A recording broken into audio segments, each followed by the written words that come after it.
Connection established.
Good morning, good evening, wherever you are in the world. This is Mr. B here. Welcome on board, everybody.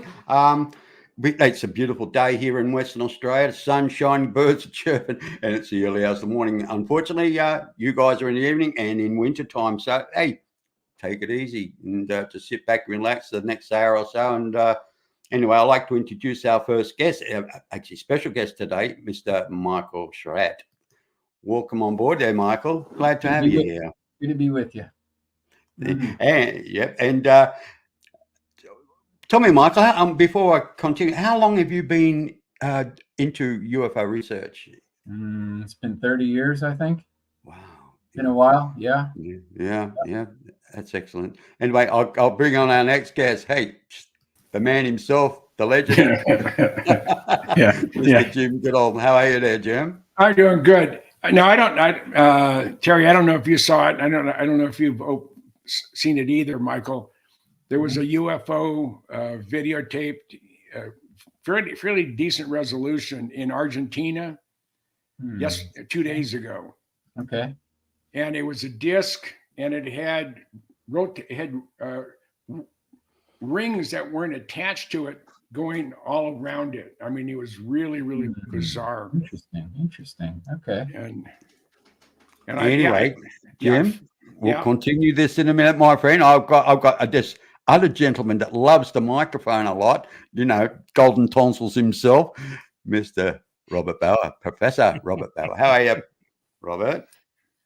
I'm doing great. It's been an outstanding day, and hope to continue more of that this evening. And there's nothing like spending a Saturday night with the League of Extraordinary Folks. Yeah. The dirty old man brigade. Right. Anyway, listen, we've got another special guest. She's a bundle of joy.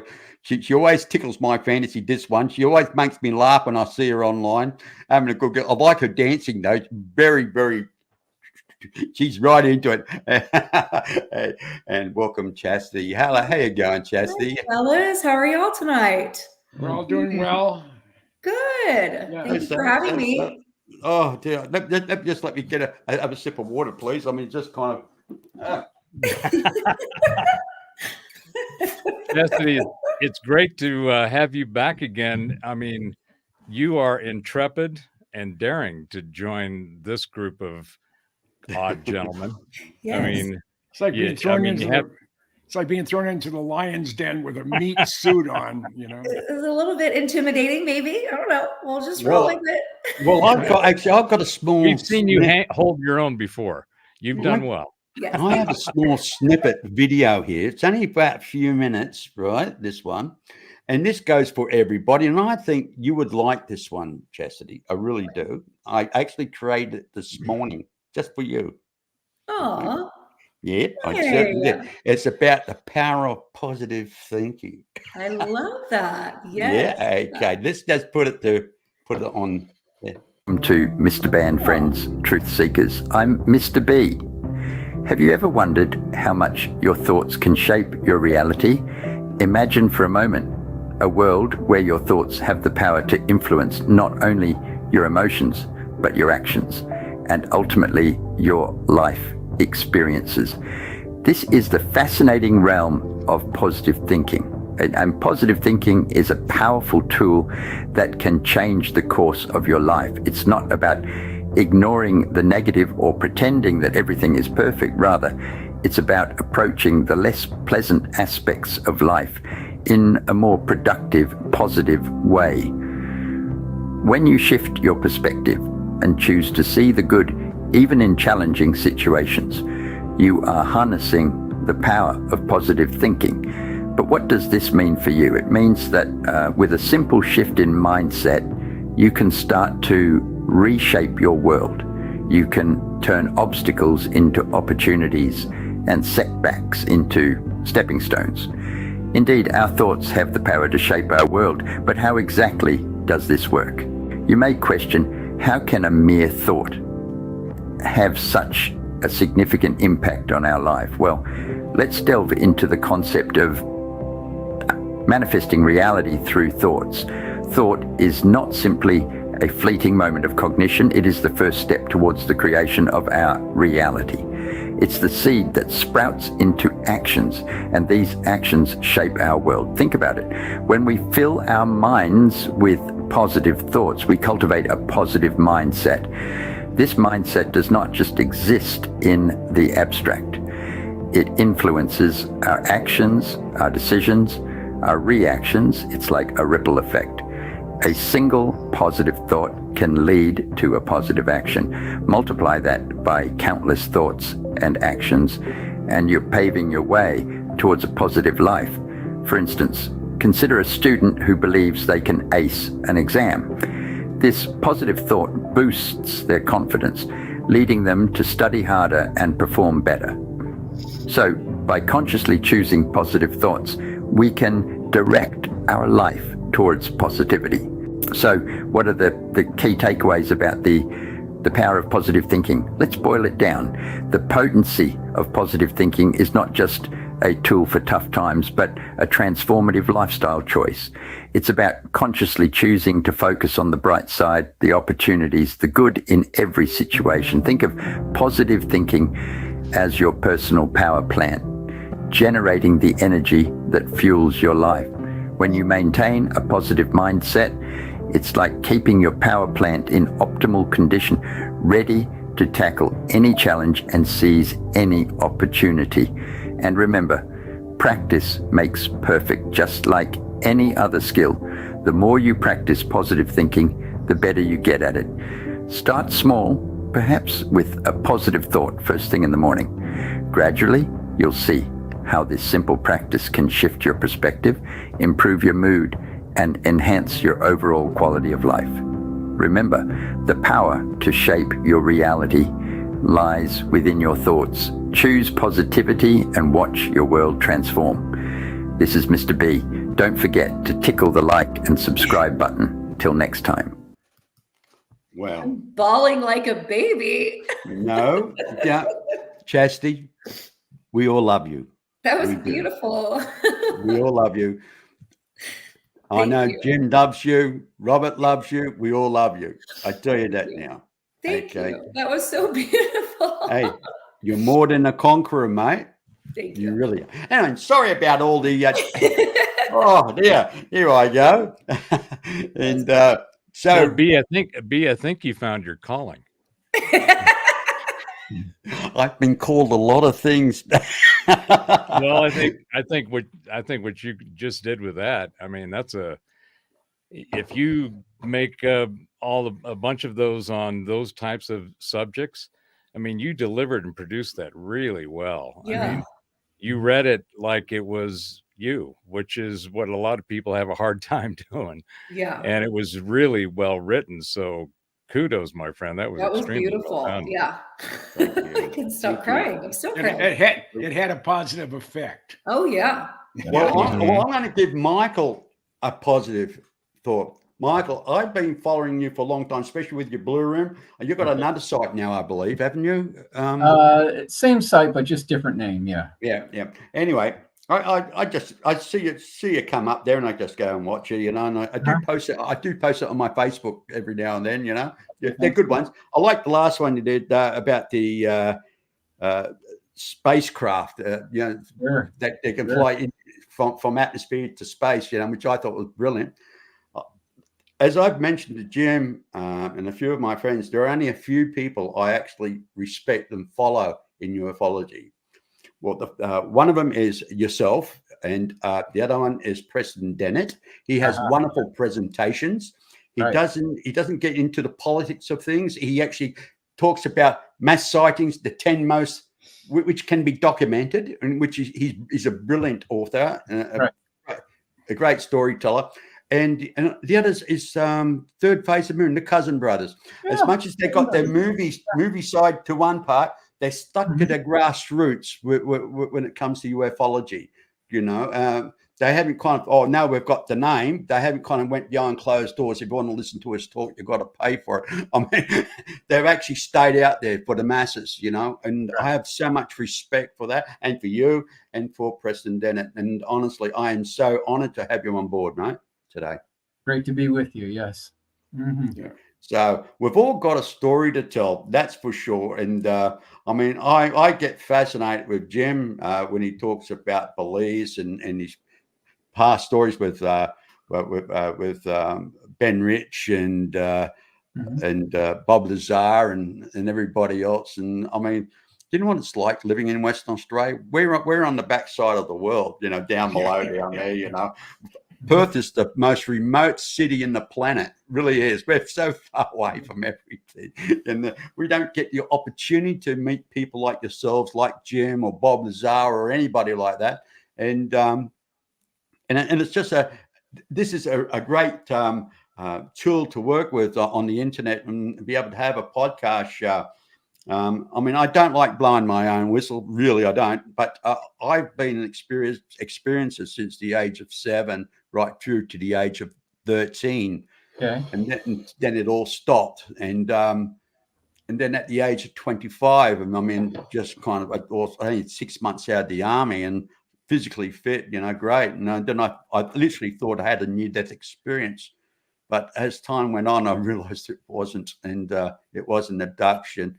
I don't know if it was in a physical state or in a or my consciousness was hijacked. But it was surreal. It was surreal to the point where since 24th of June, I can remember that day, 24th of June, 1974, and it's still vividly clear in my mind, like it only happened an hour ago. I don't even remember what bill I looked at last time. My memory's like I said, but that has always stayed with me in a kind of so vividly clear and sharp. So, and it's kind of led me down a path where I'm bumping into people like yourselves, and that since I retired more so, it's like it's predestined. I had never planned any of this, never planned at all. Oh, what am I going to do? I might watch a couple of podcasts. And I watched my good friend Doc Skinner in his show, and I thought, I like to do that. And I tried, and then I start meeting Jim, and I start meeting everybody. Now I've met you as well, and it's like I feel like I'm just a jigsaw puzzle in a big picture. Everybody's a family here. Yes. Mm-hmm. Yeah, but it's all the same color jigsaw puzzle. Yeah. So that's the like Jim and I talk. It's like we've known. Like I've only known Jim for about a year and a half now. Jim, year and a half now. But it's like I've known him for forever. It's like, did I know him in the past life or what? I don't know. And it's like with Robert. It's like we just get on so well. We rat bag each other. We give each other a hard time. We curse each other. Like we know Jim's a dirty old man, but he knows I'm one too. So. Yeah. I'm in this community today because I went up to Phoenix in March of 19 to meet with Michael. He said he was flying in for a MUFON thing. That's when Jeremy Doorbell or whatever his name is going to have his Lazar thing, and that's when I met Doc. it's one thing led to another, and next thing you know, it's 2024, and I'm here with 4 delightful people. 3 really, and Yeah, right. and You'll keep, mate. You'll keep. I have I feel comfortable here. I love the people that that I talk to and that we interface with. I've learned a lot, and I just enjoy it. This is my Saturday night wild time. What are you going to do on Saturday night? Well, I'm going to sit down in the computer and talk to a bunch of characters the next 3 to 5 hours. I think last time it was at 5 hours and 15 minutes. Something like that. We don't plan it. We really don't plan it. Yeah. Usually when I come on, guys, I mean, I have this little thing. This is what we're going to talk about. And I can guarantee within 10 minutes, we're on something totally different on the other side of the planet. I mean, but we have fun, and that's the important thing. I mean, I find in ufology today, I mean, I'm pretty critical with things. There's so much BS going on. It's an industry, and people forget it's a friggin' industry, and everybody's got a whistleblower. Do you know what? If I was national security, with all these whistleblowers, I'll be worried about my bucket that's leaking. What's coming out of my bucket? And I would want to stitch that hole up very quick to stop the leak. Yeah. And I would do. And I know for a fact that anybody has actually comes up with substantial story, which is really confidential and top secret, you can guarantee the NSA or whatever you want to call them, they will come along, get a court order on that person, say, who's that whistleblower? If you don't tell us, you go to jail, because they want that person. They want to shut him up. Now, there's too many. I mean, I'm not saying there's no whistleblowers, right? But it's like everybody these days seem to have a dozen whistleblowers. Every week, this whistleblower is saying this whistleblower is saying, and it's all circumstantial. I used to get whistleblowers from the very top of the pyramid, like Ben Rich and Bob Lazar. Yeah, so, exactly right. But I mean, this to me, like when I talk about my experience, I talk about my experience. I don't talk about a story. This is who I am, what I am, and this is what I've experienced. But all I'm hearing is stories. And they are stories, and stories are only speculation. No one's an expert. You're an expert of your own research, but doesn't make it fact. It's all to everybody else. It could be intelligent speculation. You could be right, but it's not substantial. It's not 100% true. Unless you've got something in your hand, something tangible, you can say, look, here it is. And the thing is, nothing's been presented to us at the same story every day in a different order with different narrators. And this is what I'm hearing all the time. And I'm hearing this concern with a lot of people, the way ufology is going. And I can understand why. But what do you think about that, Robert? Oh, you're going to push my button on that statement? Yes, no. Look, it's an open table. It's a round table. It's an opinion. We're not criticizing anybody in particular or anything, but it's the direction we're going. I mean, I was referring to the cavernous rabbit hole you just tossed on the table. That's what I'm here for, mate. I'm a truth seeker, And in my general direction, because I'm loaded for bear on this one.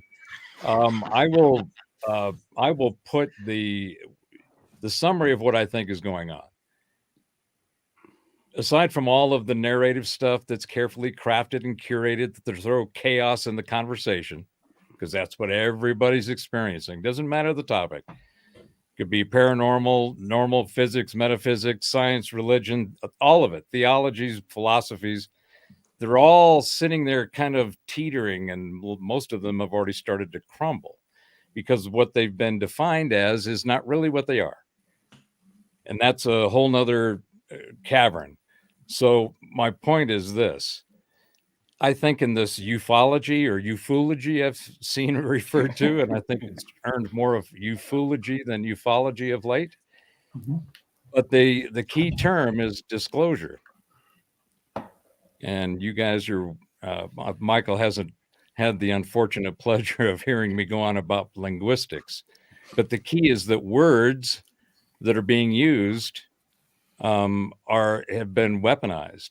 And what I mean by that is they've taken things and they've said, well, we're going to take this term disclosure as an example.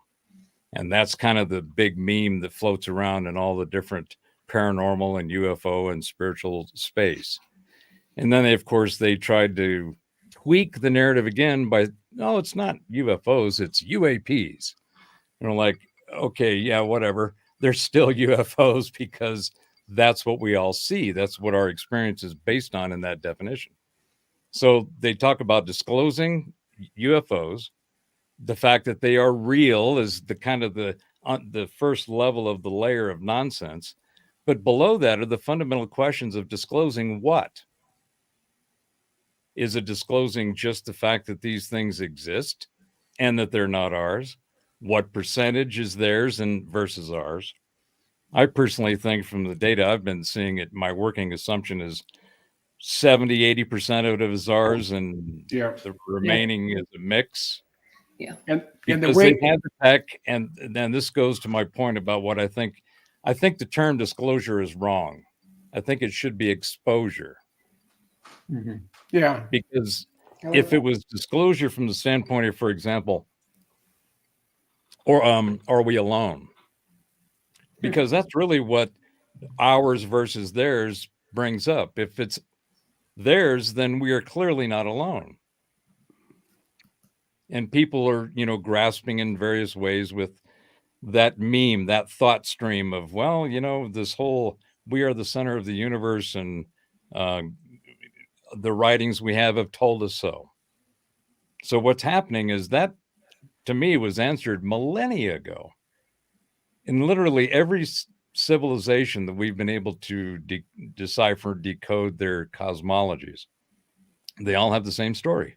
Somebody up there came down here, gave us stuff, told us stuff, taught us stuff, and maybe even made us some stuff and made us all kinds of delineations. But that we have never been alone. And if you follow any of the threads that make the most sense, again, in my opinion, it's easy to see that we've been manipulated, engineered, whether created whole all the way to just modified.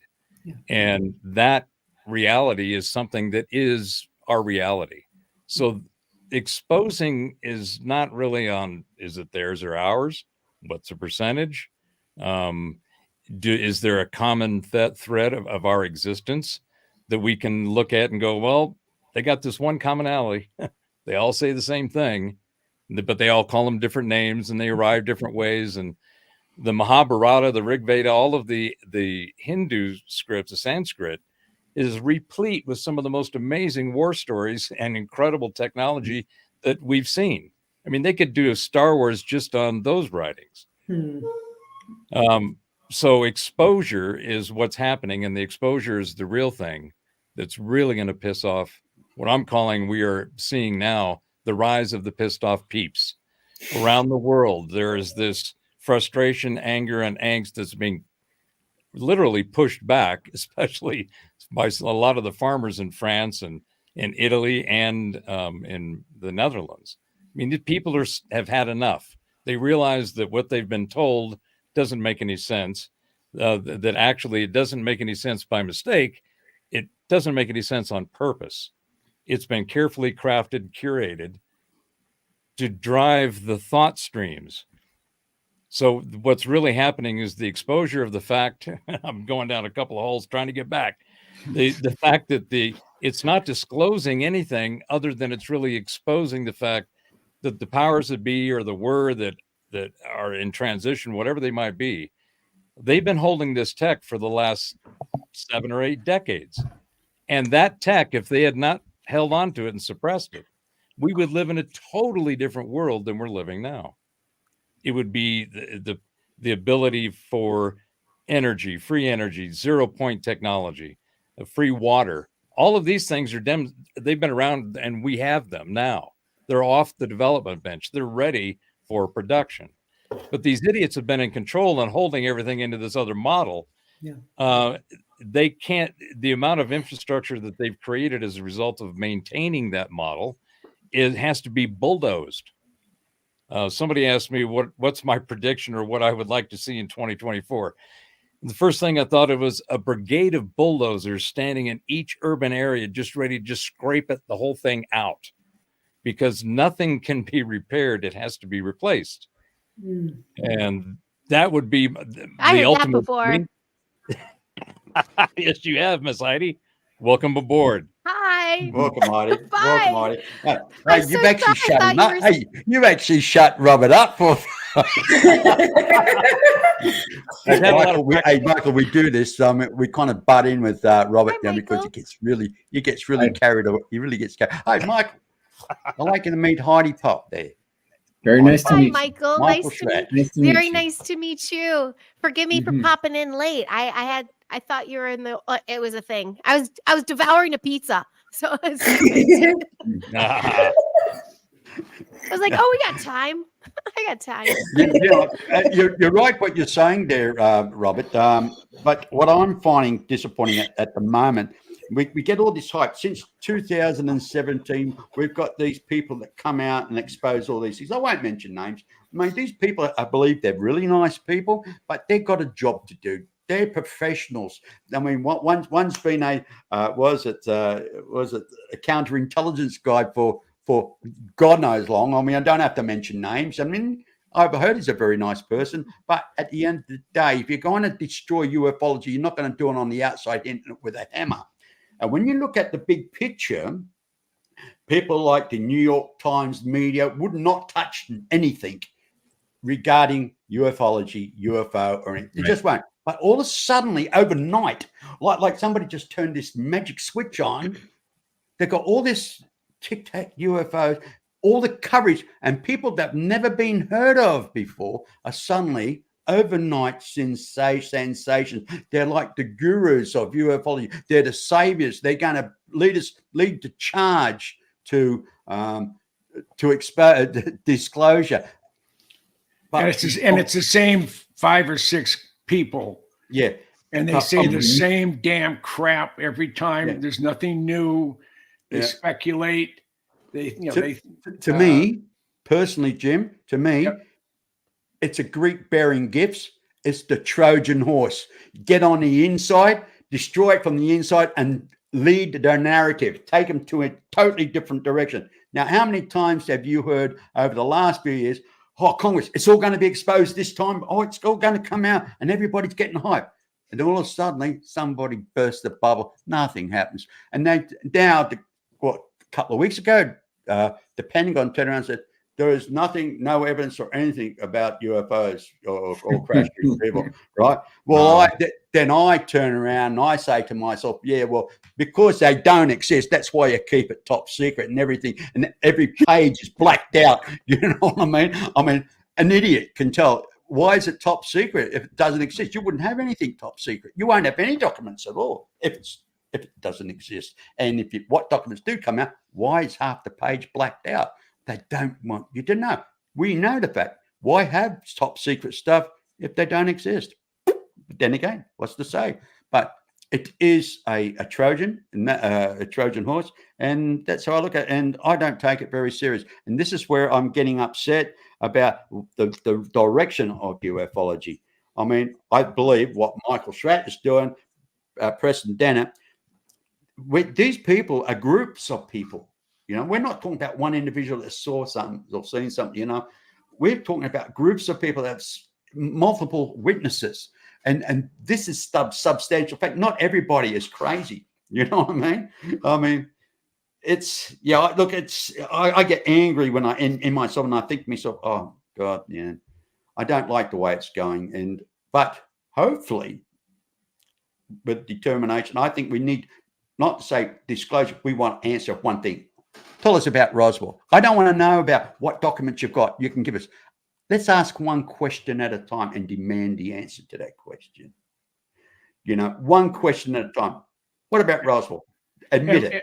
And most of the times, the reason why things are classified is for budgetary purposes. They don't want the bean counters in Congress, the ones that are sort of anti this or anti that, to be able to look at stuff.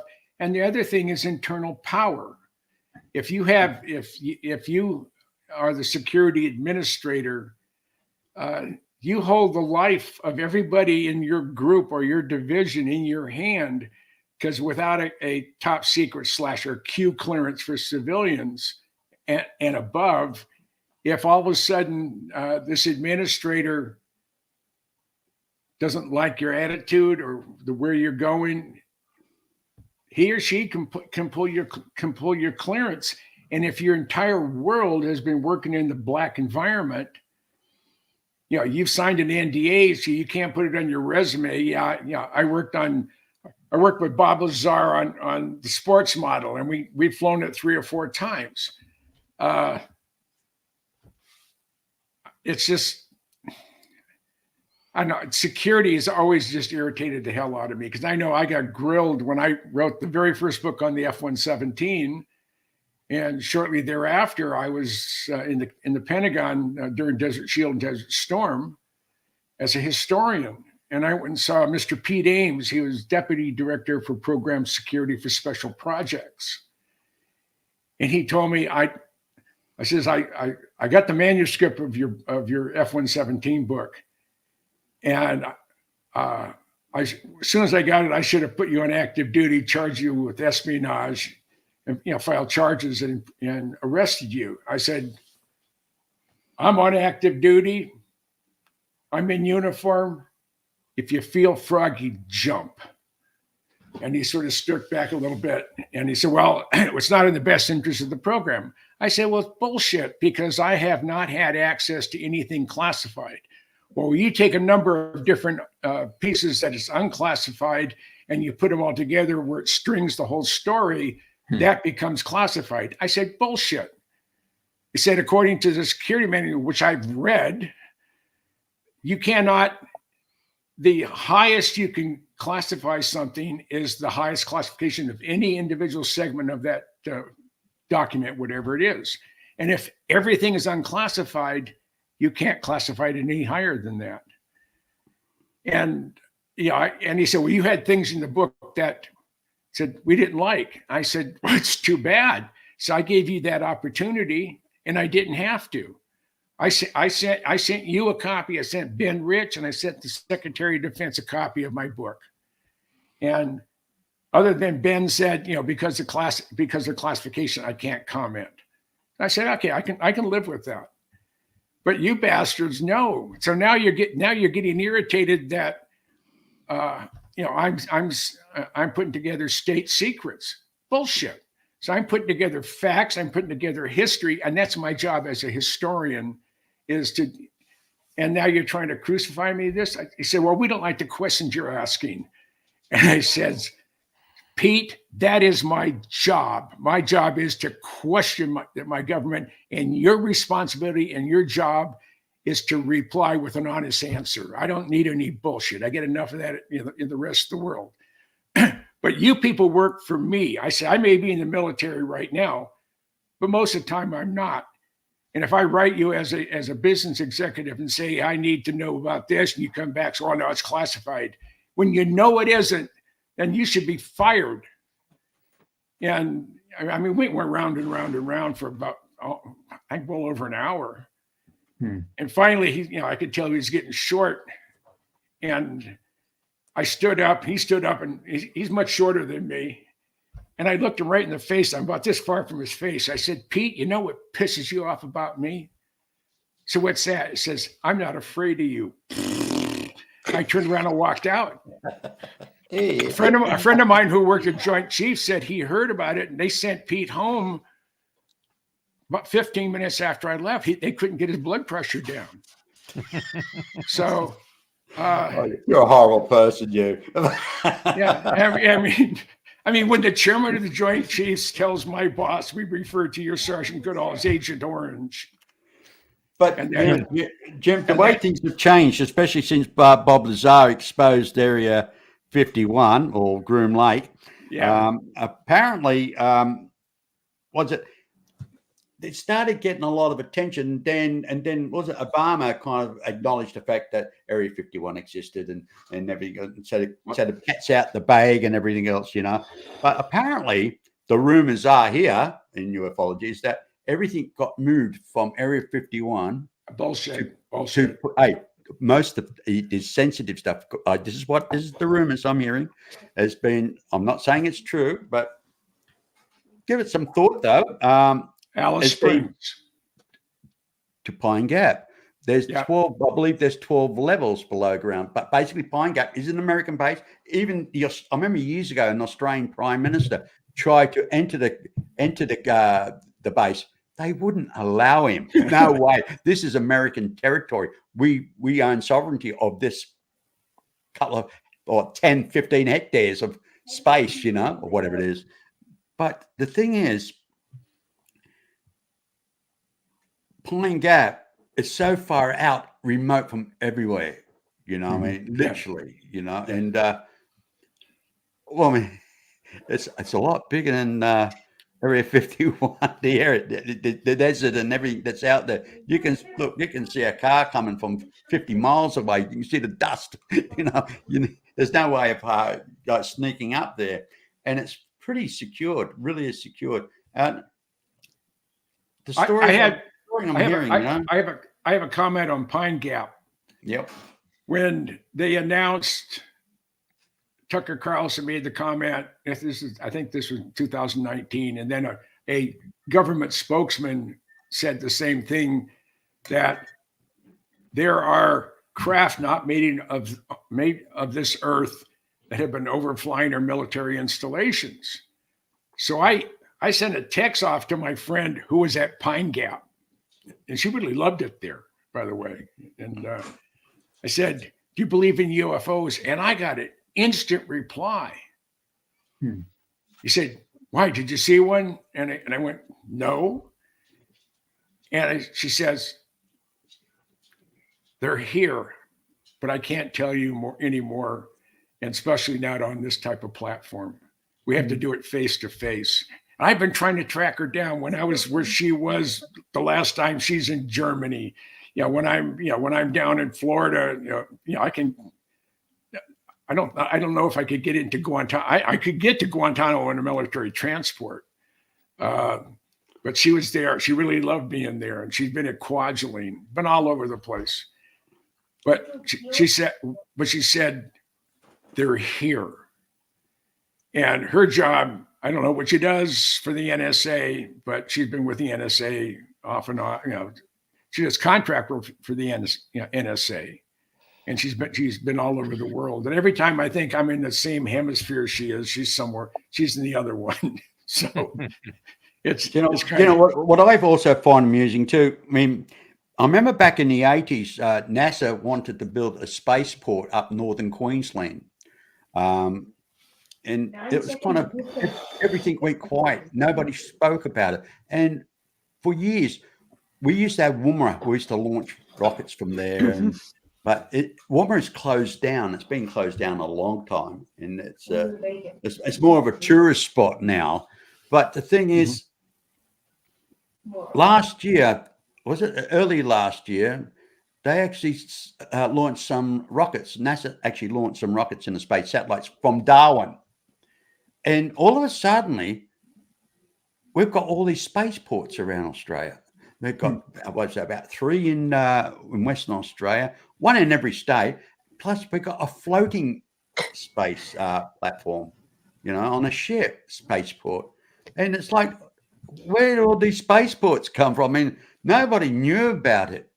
Now you can Google it and get pictures of their location, except for the floating one. That's the mystery one. They do admit there is a floating spaceport, but Boeing had a ship that they configured for launching on the equator, and I can't remember what the Michael. Do you remember what the name was? You remember? No, don't remember. Yeah, but it was they were they had a couple launches. I guess they almost burnt the ship. Almost destroyed the ship by fire. I don't think they were ready for the amount of fire that comes out of solid boost, rocket booster. So, but they were trying to market it for inexpensive space launch, but then SpaceX has stepped in, and Michael was one of the other guys that I was with when we went to SpaceX here. Was that last year or the year before last? Last year. Okay, Yeah. that's right. Yeah, and it was quite an experience. I mean, to watch him making a Dragon capsule, and to be having a bite to eat, and not more than 30 feet from you, or about a half a dozen or more Falcon 9 rockets being built. No wall in between. It's just right there. The only places that have walls, they're all plexiglass or glass, are the clean room for the Dragon capsule, and some places where they're doing some metal, 3D metal printing. They really make some really exotic pieces, and then the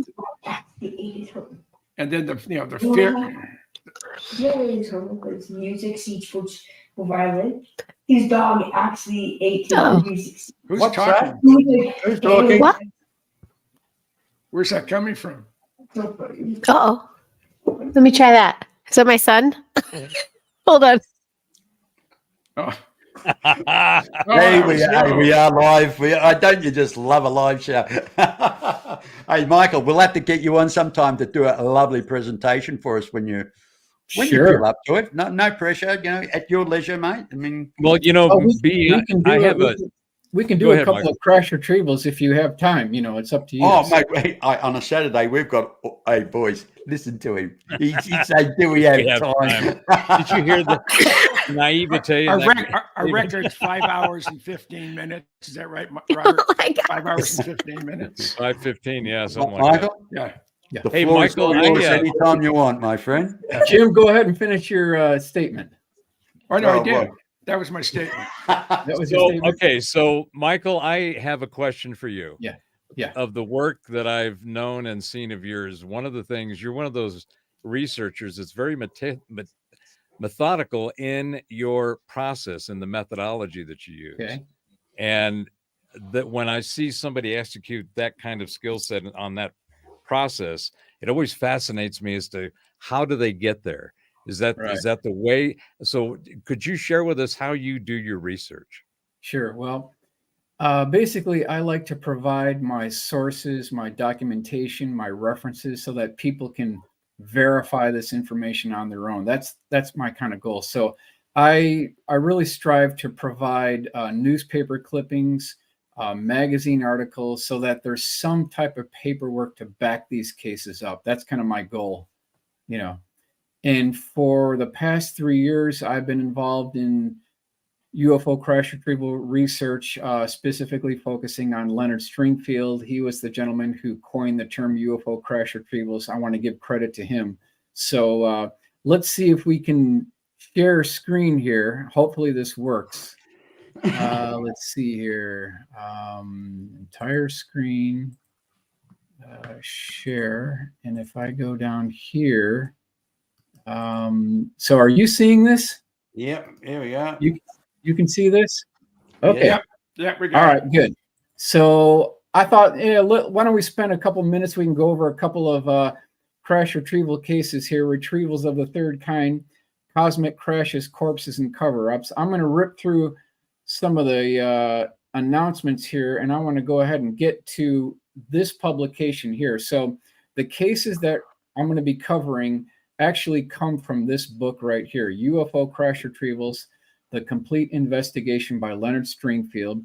And within this book, there's all of these specific details about the bodies, the debris, the craft that were recovered, things that were put on 18-wheeler, tractor-trailer, lowboy trucks and shipped to Eglin Air Force Base, Edwards Air Force Base, Wright-Patterson Air Force Base, Dayton, Ohio. That's all of the detailed description that is in this book. However, the only problem with this book is that although it's referenced, there's no drawings, there's no illustrations, there's no full color renderings. And so over the past 3 years, I've been going through this meticulously, well done book here.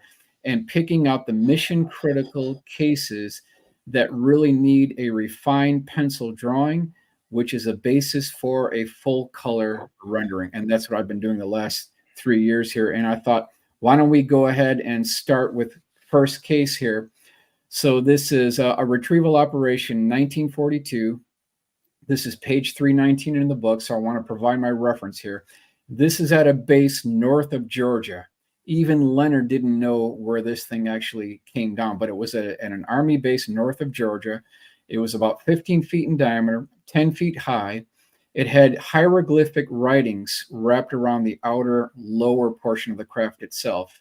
And there were actually 3 levels. The upper deck had a control panel that had buttons and switches and dials and levers. Second level, and you can see Rudy's enlarged drawing on the upper right-hand corner. They had what looked like 4 bar stools in back of a wraparound window, and the bottom section had a entry hatchway door. Now, according to page 319 in the book here, there were 4 crew members taken alive. They were about 5 feet tall, 90 pounds, large black eyes, milky white skin. I'm going to go to the next slide here, and I'll do an enlargement, and you can see this hieroglyphic writing on the lower surface here.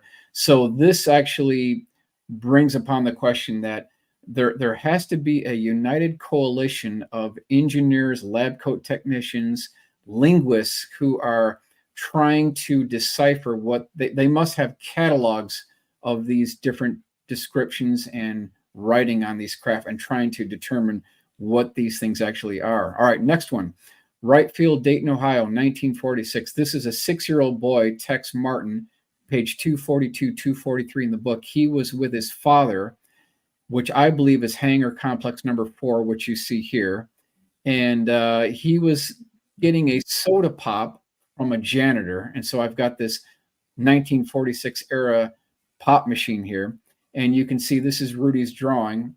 And they were by this connecting cafeteria doorway. And when one of these gentlemen who worked inside the hangar opened up this doorway, he looked inside. This 6-year-old boy looked inside.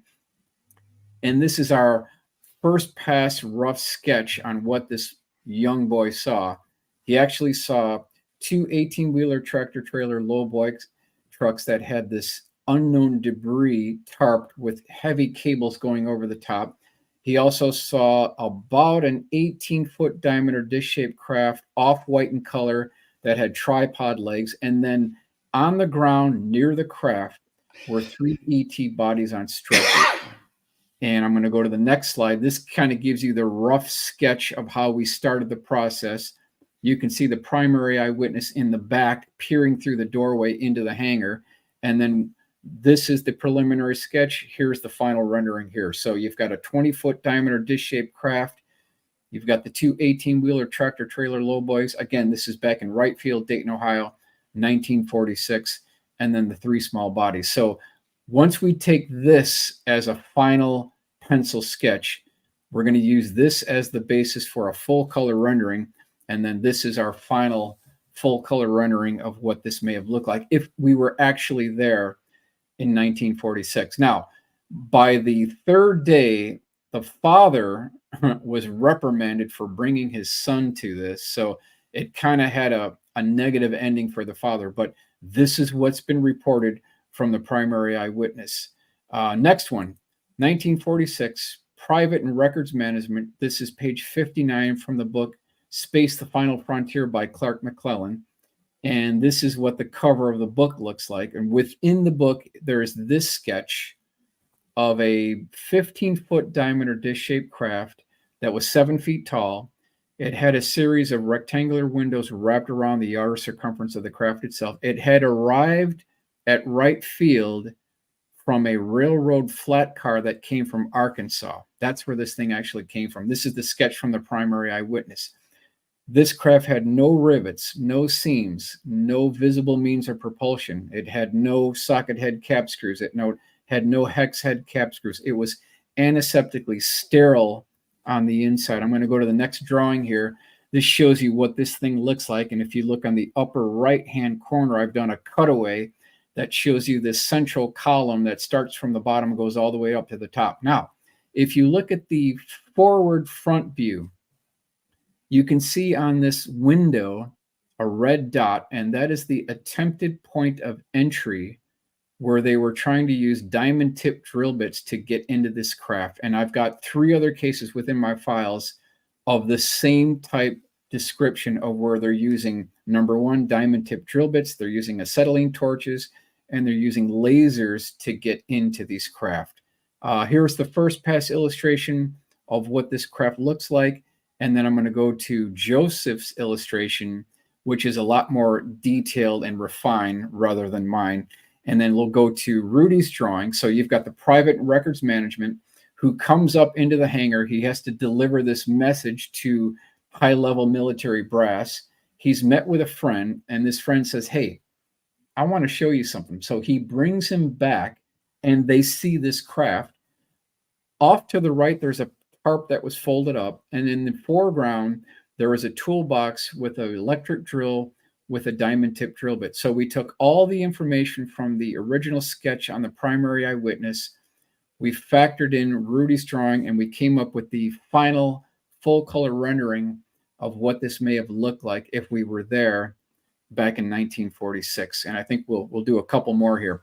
So this is west of Globe, Arizona, 1947, north of Superstition Mountains. This is page 93, case A10. The primary witness was in the Navy during World War II. And he's driving down the road with a friend. They're on a Jeep. It's an unimproved road. And they run across a UFO crash retrieval operation in the midst of it actually going on. They're challenged by 2 guards with rifles, and they're ordered to vacate the area immediately. But it was already too late because they saw the beginning operation of this whole retrieval system here. Another 100 feet down this unimproved road, they saw this 30-foot diameter dish-shaped craft. It was about 18 feet high. It had augured in at a 40-degree angle. It had a low-rise dome. There were 2 rings wrapped around the outer circumference. Between these 2 rings were what looked like indented windows, and they're looking at all this. They got a real good view of this. So I took this information from the primary eyewitness, factored in Rudy's drawing, and we came up with this full color rendering if we were actually there. This is something that, you know, would have been retrieved. Now, if you think about the timeline here, we're still really not at Roswell yet. And if you go back in time, you've got Cape Girardeau, that's 1941. We've got 1 craft, 3 bodies recovered there. If you go to Battle Los Angeles, there were 2 craft recovered, Battle Los Angeles. That was in 1942. If you go back even further to 1933, there was a UFO crash retrieval in Italy back in 1933. So even before Roswell, we're already 4 to 5 crash retrievals into this already, and the body count keeps going up. I think we can do 1 or 2 more here. This is White Sands Missile Range, July 4th, 1947. Primary source was a technical sergeant, U.S. Army. This is page 196. This whole thing came down at night. It was 150 feet in diameter. It was excruciatingly well lit. They had mobile light towers. They had searchlights. They had floodlights on this thing. They had people with Geiger counters crawling up on the rim of the disc. They had people with still photographer cameras. They had motion picture film reels going. So there is documented evidence of this retrieval. This is something that could be subpoenaed, brought into a court of law, and eventually, hopefully, brought into congressional hearings. And this is our full color rendering of what that craft looked like at night. This is 1947 White Sands Missile Range. Very nice. I think we'll do 1 more. This is Carrot Patch south of Salinas, California, July, August 1947. This was seen by 2 19-year-old workers. The craft had come down the evening before. The foreman alerted the 2 19-year-old workers. This is the original sketch within the report. It was 9 feet in diameter, had a kind of a flat top, 4 feet tall. It had a double row of indented windows wrapped around the outer circumference. Here's the map on where the craft came down. You can see X marks the spot. Highway 101 is off to the left. So if you keep on going north, you'd get to Salinas here. And this is the first pass drawing of what this craft looked like with this flat top on a 9-foot diameter dish-shaped craft. Full color rendering, first pass, and then this is Rudy's drawing of what this craft looked like. Now, when the military convoy arrived, these two eyewitnesses were told to immediately vacate the area, but they saw this entire retrieval operation going on where the craft was lifted onto the trailer of the 6x6 troop transport, and they moved this thing out of here. This is the full color rendering of what this craft looked like. So I just wanted to cover just a couple of very minor cases within the Stringfield collection, and it's still great to be with all of you here. Very well done, Michael. That's beautiful work, and the renderings look incredible. No one does it better than Michael. Okay, shall I remove that now? There you go. Okay, yeah, thank you. Yes, that's wonderful. I mean, I'm always at awe when I see your work there. I'm be honest with you, I am, and I like to dive in. I like to know more about what actually happened in 1933 in Italy during the Mussolini. Mussolini. But the stories I'm hearing, snippets, is that it was actually moved off to I think it was Austria or some bloody place like that, and the Nazis were working on. That's part of the technology they're working on the bell. So yeah, Ryan Wood just released an updated version of his Magic Eyes Only book, and he's got multiple crash retrievals in there. That case is in there, and it's a little bit nebulous on what the craft looks like. Some say it was a dish-shaped craft. Some say it was more acorn-shaped, kind of like Kecksburg. So I think the jury is still out on what the configuration looks like. But the point being is that these cases go back long before Roswell. Yes, most definitely. I mean, it goes back to the 15th century where they actually put posters up on walls saying about the battle that was going on in the sky, you know, and of course the church turned around and says it's an omen of God. You know, everybody should kind of, you know, like turn to the church and, you know, renew your faith and everything, superstition stuff, you know. But yes, all these encounters and things happening, it's been going on since, well, I mean, I have my own theory, but then again, I'm a firm believer that a lot of aliens we actually encounter here, especially abductions and stuff like that, are actually earthbound aliens. And honestly, I sincerely believe they are from the depths of our ocean. The ocean's been around a lot longer than the land, and if living beings can evolve over 200 million years, well, just imagine how much would have evolved in the oceans over 4.5 billion.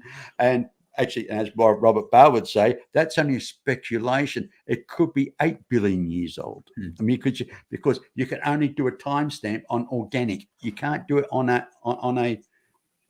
natural mineral, unfortunately, unless there's organic in it. So it's sort of speculation. Well, they actually could if they looked at it differently, if they used frequency physics instead of using this grit model and this materialistic, mechanistic stuff that they're all confined to. Tesla had it, Maxwell had it, Keeley had it, Heaviside, Whitehead, Bone, Dirac. I mean, there's all these people that have all pointed to the thing that is the ether, is what they typically refer to it as, but it's the atmosphere, the space we exist in. I jumped in. I've been having a bit of fun going in and trolling the physics groups and the folks that are in there parroting all this stuff of high octane speculation using math models and machines to come up with some formula. They're basically taking all this quantum math and mechanics and putting formulas to metaphysics, stuff that's been done for a long time. And they still can't figure it out because they're using all the wrong variables, in my opinion. And the fact is that everything that exists is in the air, in the atmosphere that we exist in. I went in and I said, hey guys, space is a vacuum and nothing is supposed to exist in a vacuum. How do the planets exist in a vacuum? Actually, quote, hey, NASA had to clear barnacles. NASA had to clear barnacles off the I think it was space station some years back, if I remember rightly. Well, Just yeah, like but it is. my point is that space is where everything is, because everything that we experience from this consciousness perspective and sensory set we have is this materium we exist in. And we get little glimpses and flashes, and people have varying degrees of automatic connections and capabilities to the consciousness, to the energy and frequencies that are out there. But nonetheless, we all exist in this materium space. Well, the science is all based on this materium. There's finally starting to realize that everything is a wave. This is what Tesla et al. That I mentioned earlier. The ether is a fluid motion. It is a constant set of infinite frequencies that just has a characteristic of in motion, always moving some way, and seems to be always creating more of itself. So there's constant creation. There's no contraction of the universe. Everything is expanding because that's the nature of the universe, which is consciousness. So all this stuff is something that is actually so much easier to think about, because space is where it's at. If there wasn't space, none of this would have a place to be in space. It's and everything that we need: water, communication, the 0 point energy, directs C. The idea that in the ether is where everything is. That's what Tesla was doing wireless energy on. And all of those techs, this goes back to the disclosure versus exposure. The guys that have been holding on to this stuff, not only the government, but more particularly the corporations and the subcontractors and all the levels of the black, beyond black and down to black, all of that stuff is existing, has been around, and they've known about it for decades, and they've kept it. They haven't been nice and shared it with the rest of the kids. And that is what is going to piss off the peeps. That's where people are going to go, all right, you guys, you've kept the good stuff, the toys, the ice cream, and all the wonderful things from the rest of us. And we could have had a different world had you shared. Mm-hmm. B, did you see that question? That's what's going to piss people off. Yeah, I hear. B, did you see the question there from Eric? Hello. Sorry, I'm still wondering where I missed the pivot. I jumped on late. I'm like, I thought this was positive thinking. Positive thinking to transform your life. And then I'm like really listening to everything. Hi, Eric. Yeah. Hey, Eric. We actually covered that a little while ago. I think 80% of somewhere around, give or take, is ours. The rest I is said 80 theirs, to, and who knows? 80 to 90% from my end. I mean, and there's a definition out there of UFOs and UAPs. UAPs if we make it, UFOs if they make it. If they made it. Yeah, that's nice. That's probably the best way to describe it. But I know I'm excited about what could happen. But again, there's so many people say the same exact thing. And now I met Linda Moten Howe back in the 70s.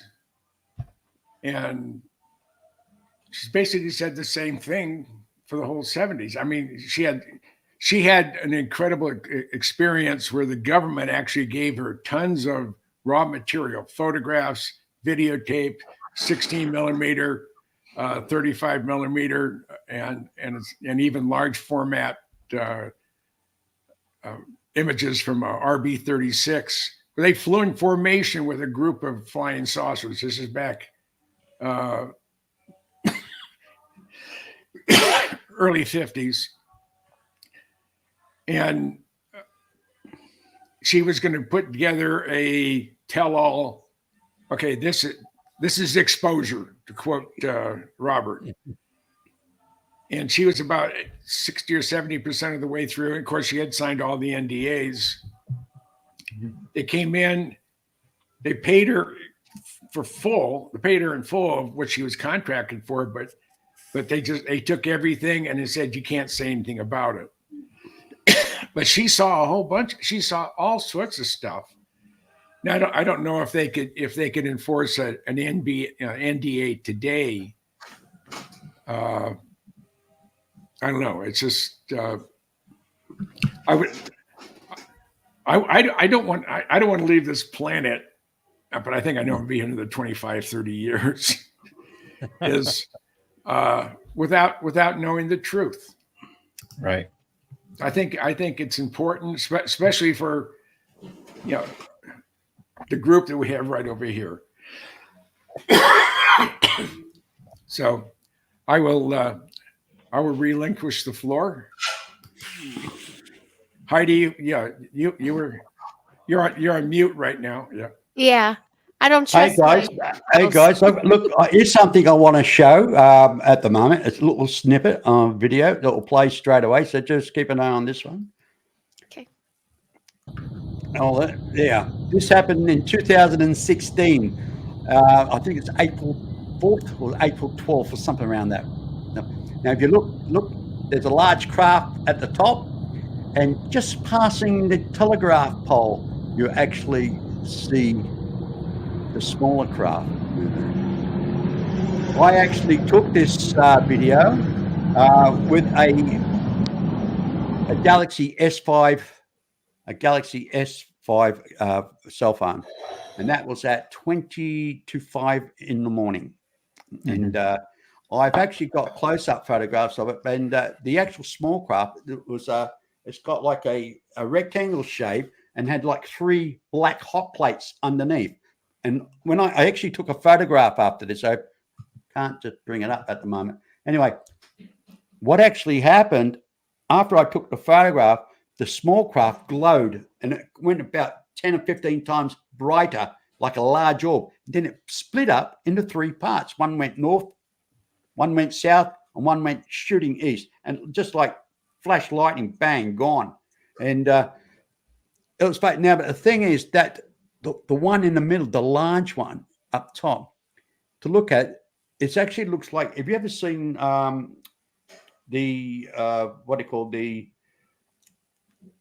it's a capping stone of Ra. Oh, let's see. I can't bring, I've got it here.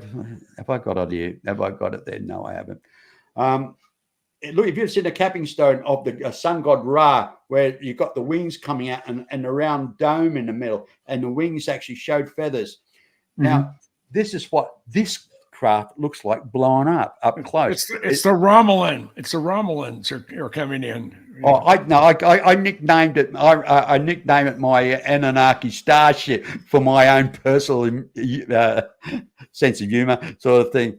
But it was. I'll send it to you sometime, Michael. You can have a good look at it, video and all. So, yeah, a later day. I will do a proper presentation. Terry, I actually. Yes, sorry. Oh, sorry. I'll bring that off screen. I was going to say, when you videoed that, how did you feel?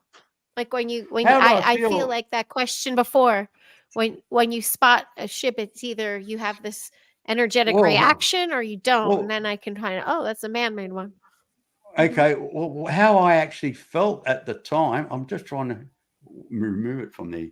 Where did I do it? Where did I do? Just me. It's just me, isn't it? You know, you want something to work, it doesn't work. Yeah, it's live. Sorry, guys. Anyway, I'll remove. I'll find it in a minute. Here we go. I got show, and okay. And it's still like, okay. How do I remove this? How do I move it? It's stuck. Isn't it? You scroll underneath us, right? There's so many of us. You probably have to go down to the second row. Yeah, I'll find it. Remove from stage. Here we go. Sorry about that, guys. Where was I?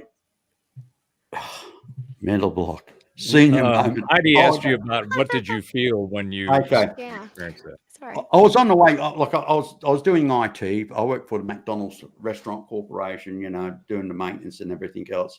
And it was I was on the way to work, early start. And as I just coming through the traffic lights, in my peripheral vision, I saw like a shooting star, but it stopped on a dime. Nothing I could do. I was driving. I was going, and within another 20 yards, I was going to turn right, and phone was in my pocket. Couldn't do anything, so I pulled into the car park and hopped out, parked in my vehicle, and walked down towards the front door of the restaurant where I was working. I looked up, and I could see the star moving. You know, I thought, oh, so I get out my phone, and I'm taking a video, that short video of it, and it just really. I mean, with the Galaxy S5 smartphone, you can't really enlarge, but you can do it with a still photograph. So I thought, okay, I'll take a still photograph.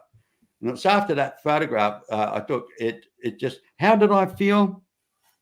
My heart was racing, mate, because it's not the first UFO. So I've always seemed to bump into these damn things, and I don't know. It's. Jim knows a bit about my past there. I mean, there's things I can say and things I can't say because I have signed an NDA, you know, a non-disclosure agreement, you know. So many years ago, I was in RCT, Raw Corps Transport. I spent nearly 10 years in Britain, and I was in the British Army. So just before the end of the Vietnam War, I was actually sent with a team to Cambodia to retrieve something. That's all I can say. I mean, I can't say anymore. Interesting. Yeah. Well, that explains your accent. Now we understand why I keep going from British to Australian, British, Australia. Which one is he? Which one is his accent? Well, I was born in Sydney, New South Wales. My father was demobbed from the Royal Marines in Australia after the Second World War. And in 1964, his father died. So he decided to go back to England to look after his mother in her twilight years. So he dragged the whole family there. It was an experience, and I thank my father for it. God rest his soul now. But I managed to see a lot of Europe because of him. I was based in Bielefeld, Germany. I had a lot of exercises with Americans and everything. I was involved. I even had a beautiful couple of days in a chieftain tent under the Rhine River on exercise, and I was conned into it. My sergeant thought it was quite amusing. Go hop on that tank and go with them. Well, you know, he didn't tell me that it was going to be submerged under the Rhine River for bloody 2 days, hiding. And, hey, you know what it's like being in a small chieftain tank with 3 other people, and you got to go to the toilet? Not pleasant, my friend. Anyway. Chasity, giggle. You're being very quiet there, sitting there. You're an outsider looking into the ufology side. So what's your take on all this, sweetie? I mean, so I mean, I believe it all. I do believe a lot of the craft that people probably see these days is probably more ours, but I do definitely believe that there is other life. I think it's kind of silly, but I guess I understand that's the programming of people that think that there's not other life out there. I think that's very wild. I think we may even interact day to day with people that we may not even know. I think the veil is thinning, and I think we are starting to see things more and more. So yeah, I believe the sky's the limit. I believe anything's possible. Anything. It's all possible. That's how I feel. Most definitely. I totally agree with you there. And Yeah. but when it comes to technologies, I mean, what they kind of released over the last couple of years, you know, these laser cannons and these projectiles things, you know, well, you've got to realize what we see is technology that's over 30-year-old. They're not going to show you the real good stuff. That's the thing. I mean, you don't show the ace card. Would you agree on that? Would you agree on that, Michael? I've heard I three. concur. I concur. Absolutely. Sorry. That's for sure. And James. Yes. Mr. James C. Goodall. Well, I mean, a good example of that, the original Blackbird, the A-12, Oxcart was his code name. Your baby. Yeah. It first flew in 1962, and finally in 1988, after it had been retired for 20 years, they announced the existence of a program that came before the SR-71, and that was the A-12.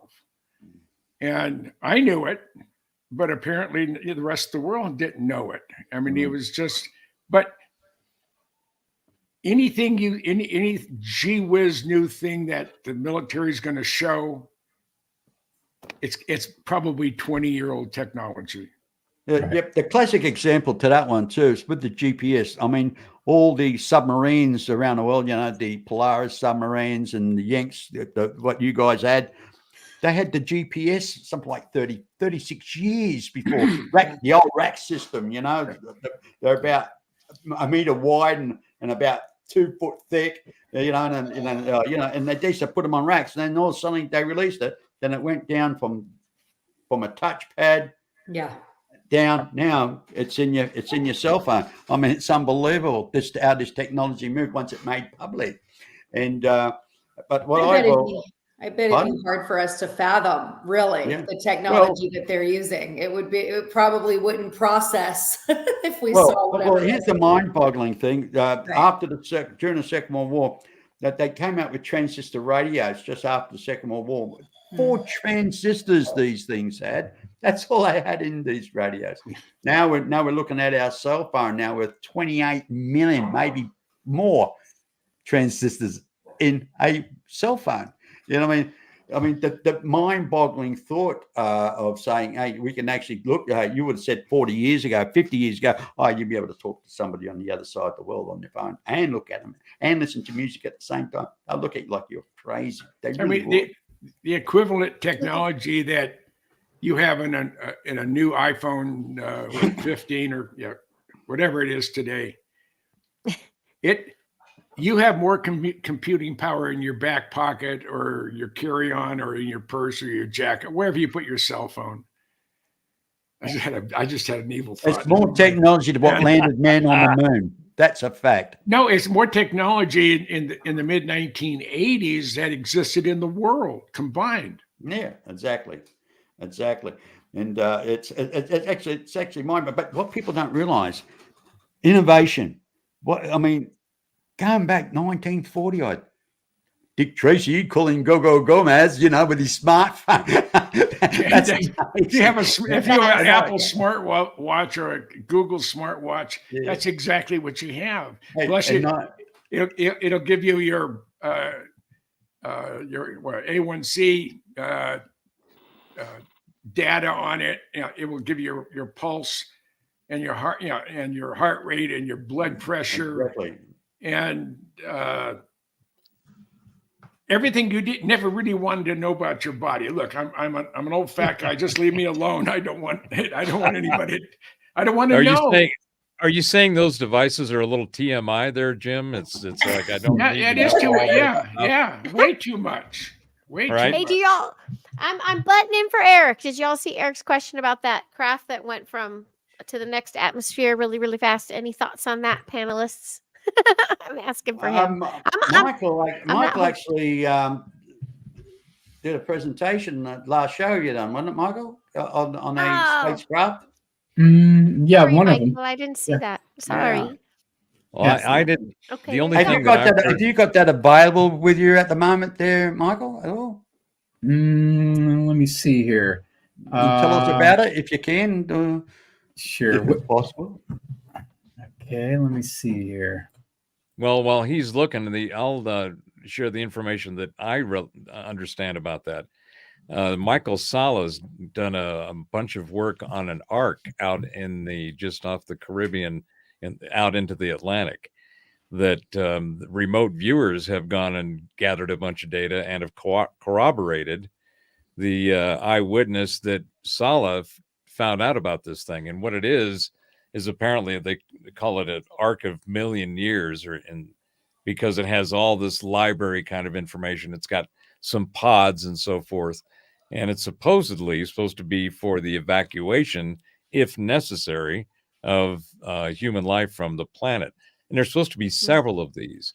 Now, I haven't heard of any of them coming out of the ocean and going up into the atmosphere, but we've seen plenty of anecdotal reports by people who have witnessed that kind of phenomenon.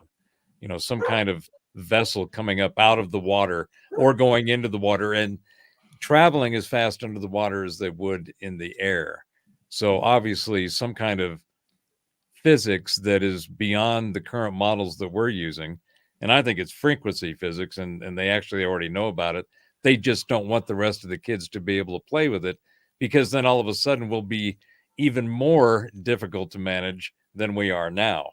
Because once we have all this knowledge, like we were talking today on Heidi's show with Sherry, once the knowledge of the stuff that is starts becoming freely available, which is antithetical to the narrative that we've been given, and we realize the power of our existence within the existence we exist in, you can't hold stuff back from that. That's just a formula for awesomeness. And that is what I think is we're about to see coming forward. Heidi and Sherry are teaching this next generation of this awareness of reality. And we were talking today, I got just a huge pump in the heart with, hey, think about the generation after the ones that Heidi and Sherry are teaching. That generation of kids is going to have this whole completely other dimension of reality and knowledge. And I it's going to couldn't be get over. so amazing. Yeah, you brought us to tears, Robert. It was so sweet. Hey, You Heidi, brought I us to couldn't tears. get over. I couldn't get over the psychic power of these kids. Yeah. I know, right? It's Did you hear my little? unbelievable. Yeah. They had the blindfolds on. Yeah. They were picking things up Yeah, random. yeah. Telling saying this is what it is. That's what it is. You know, Yeah. it's shaped like Hey, that. I've actually Unbelievable. got that video queued up if you guys would like to see it again. Go for it, magic. Wait, Go can I for tell it. you real quick about this little girl on campus though? We have a huge backfield. I mean, this is LA, and we're like, you wouldn't know it. You do a 360 and you're in animals, woods, the works. And she was having a moment with another girl. It's the 9-year change. And she saw her across the field, and you just saw her like firing up, and she was looking at her, and then she just moved her body towards her. And I looked across the field, the girl fell. Oh no. I was like, did you just do that, Ellie? And she's like, Oh, God. so it's, yeah, I just wanted to share that. Okay, I'm muting. That's awesome. That was awesome, Heidi. All right, so this is a short piece. It's a couple of clips out of Caroline Corey's documentary, Superhuman, Making the Invisible Visible. And this is about 10 minutes out of 2 hours. And it was relevant to the topic we talked about on Heidi's show today, the innate psychic ability of children. So I wanted to show some of the research and the experiments that have been going on, because this was from 2021. And I can only imagine what these kids are doing now. So give me a 5x5 if you can hear it okay. Yep, it's fine.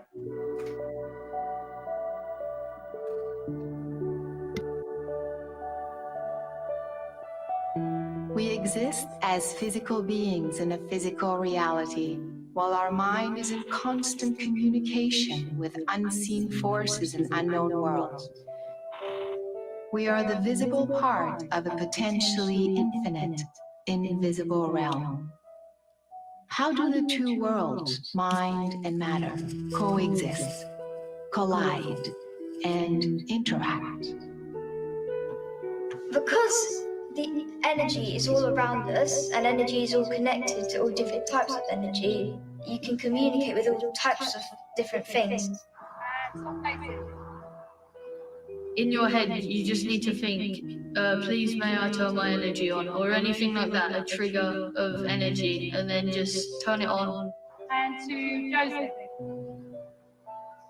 It's quite a warm sensation inside your body, it's quite tingly. And then your subconscious mind kind of realizes it. As a kid, I met him down this alleyway, and ever since we've been playing in my head or somewhere else. But he speaks energy, it doesn't speak our language.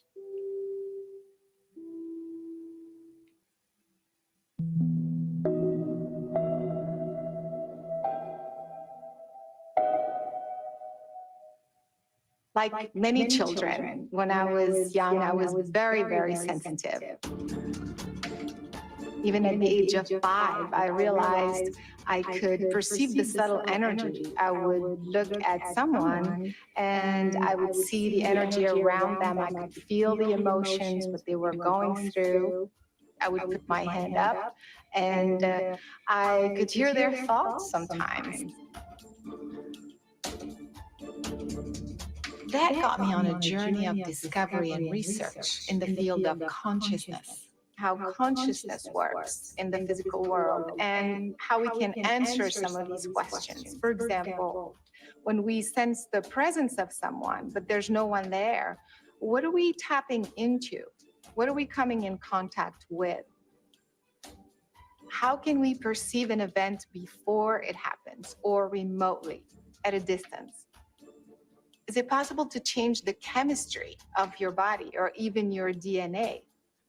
How is it that you can move a physical object without any contact with this physical object? Or use your consciousness to see without your physical eyes? The rain was tapping, and the windows and the wind was banging. These are the phenomena that we're exploring here with a new scientific approach that could potentially explain it all. And it turns out that this field that we call parapsychology is not only widespread, but it is universal.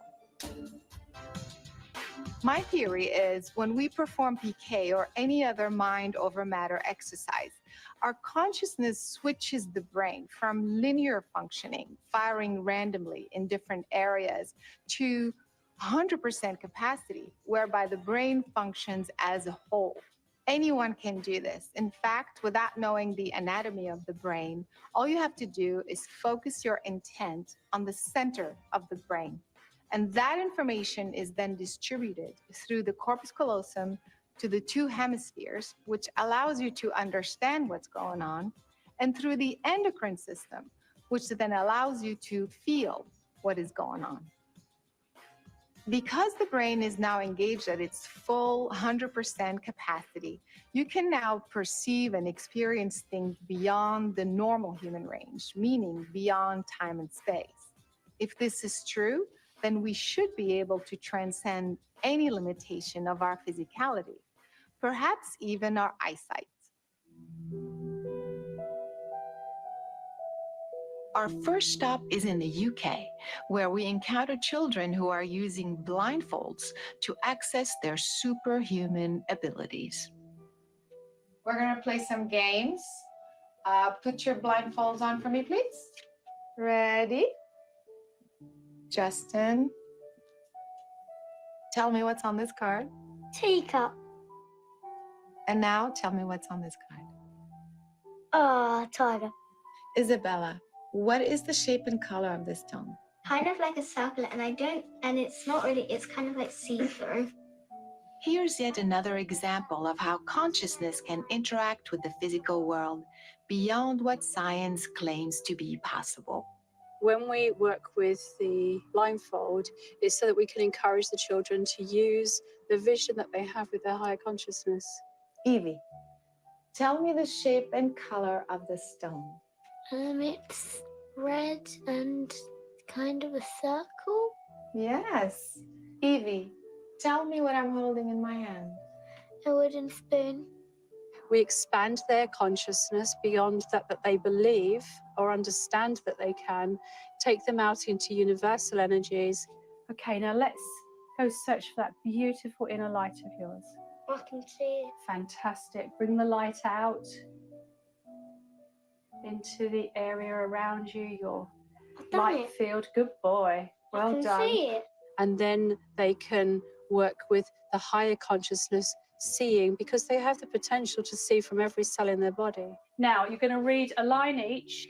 The other dragons were purple with smooth, shiny scales, but Marmaduke was faded orange with sticky out scales. Excellent, good girl. It's like witnessing a miracle. It's really, it's just beautiful to watch. George was enjoying a quiet evening in the Heavenly Hippos Wildlife Park.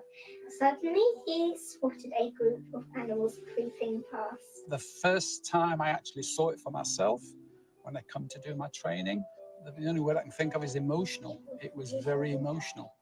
Pitter-patter. The rain was tapping, and the windows and the wind was banging. When my son started to read and I saw him reading. Our day out is ruined. They kind of shine. It's just amazing. No mouse would put a paw out in that weather.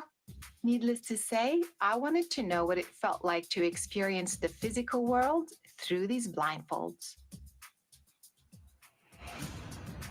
totally dark. Yes. Wow.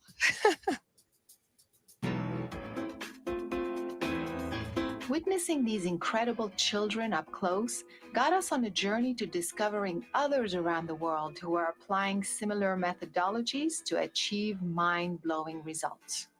At MPUSA in Ogden, Utah, a blindfold technique called Vibra Vision helps you sense the vibration of various objects in the physical world. All physical matter in the universe is actually a form of energy that's made up of atoms. And those atoms are cycling or vibrating at a certain frequency. Practicing vibravision gives us the ability to access our sensors and to perceive those vibrations, and then convert it into a usable mental image we call mind sight. Red, yellow, blue, yellow, orange, blue, green. We can see the unseen, to do things that are thought of as impossible. 8 of clubs, 10 of diamonds, 5 of hearts. 1, 2, 3. At MPUSA, folks of all ages demonstrate these incredible skills inside the academy and out in the real world. How about the grilled chicken and sausage gumbo? Gumbo. Okay. How much do they cost again? To $29.90. Correct. And Colton, what were you just touching? These are fan boxes. All right. What color is that? That's it. Let's find the Lay's brand.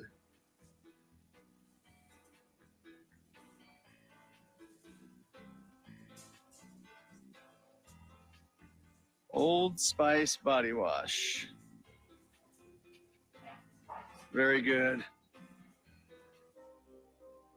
From Utah, we make our way to Stuttgart, Germany. There, children are using a different approach to the methodology and display skills with impeccable accuracy. In the beginning, it felt a bit weird when I was able to see without my eyes, but after a while, you get used to it.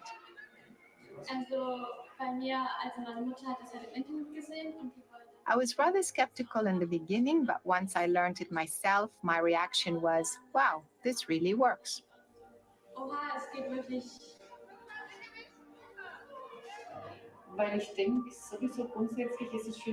I believe much more is possible than we know. Human beings have a lot more skills that they could develop. I also have a granddaughter who learned the skill and bops around with the mask here today. I'm amazed how well it works.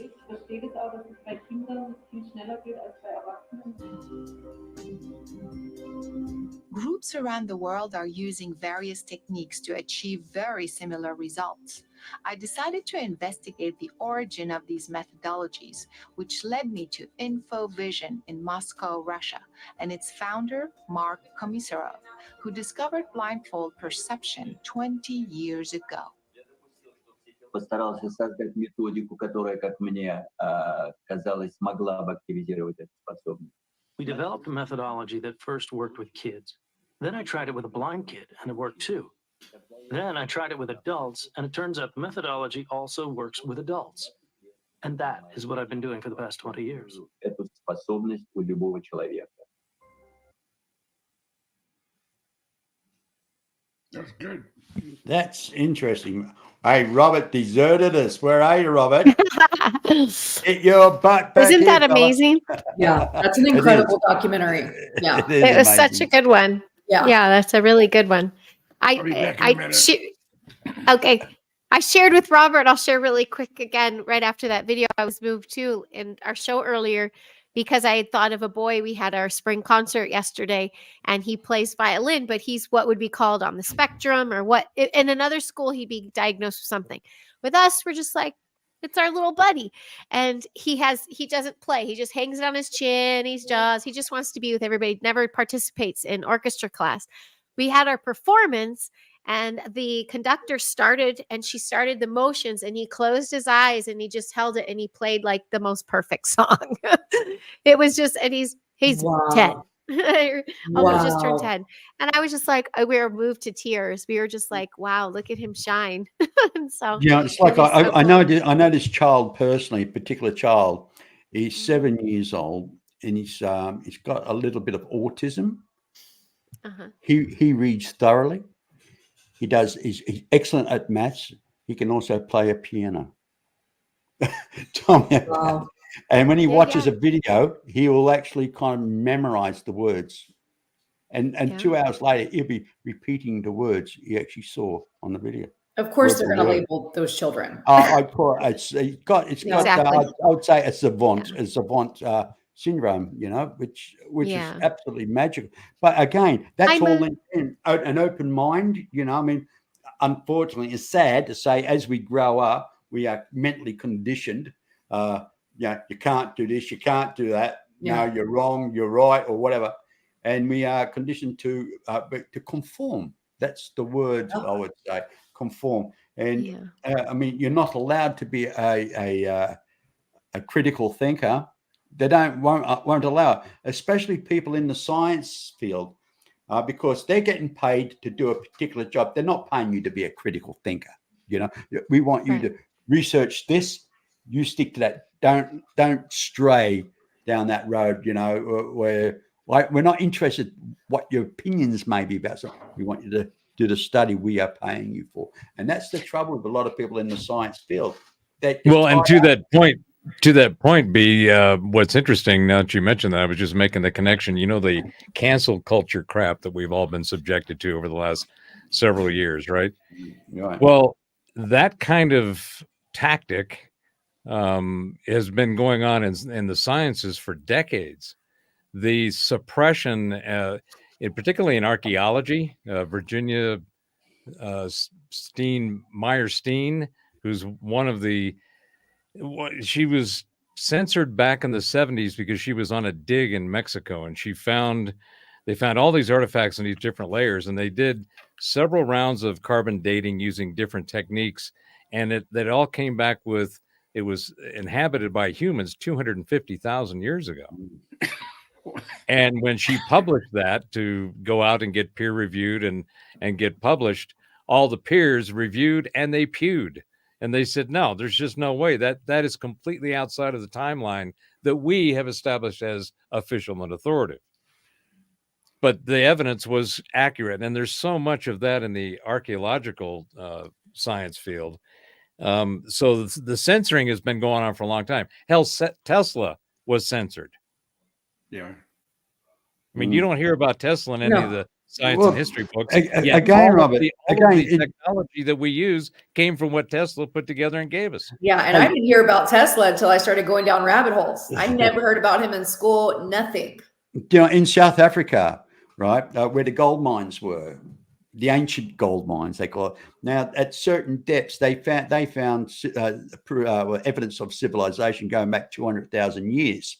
Now, as they've been excavating this, now they're finding beneath that there was another civilization.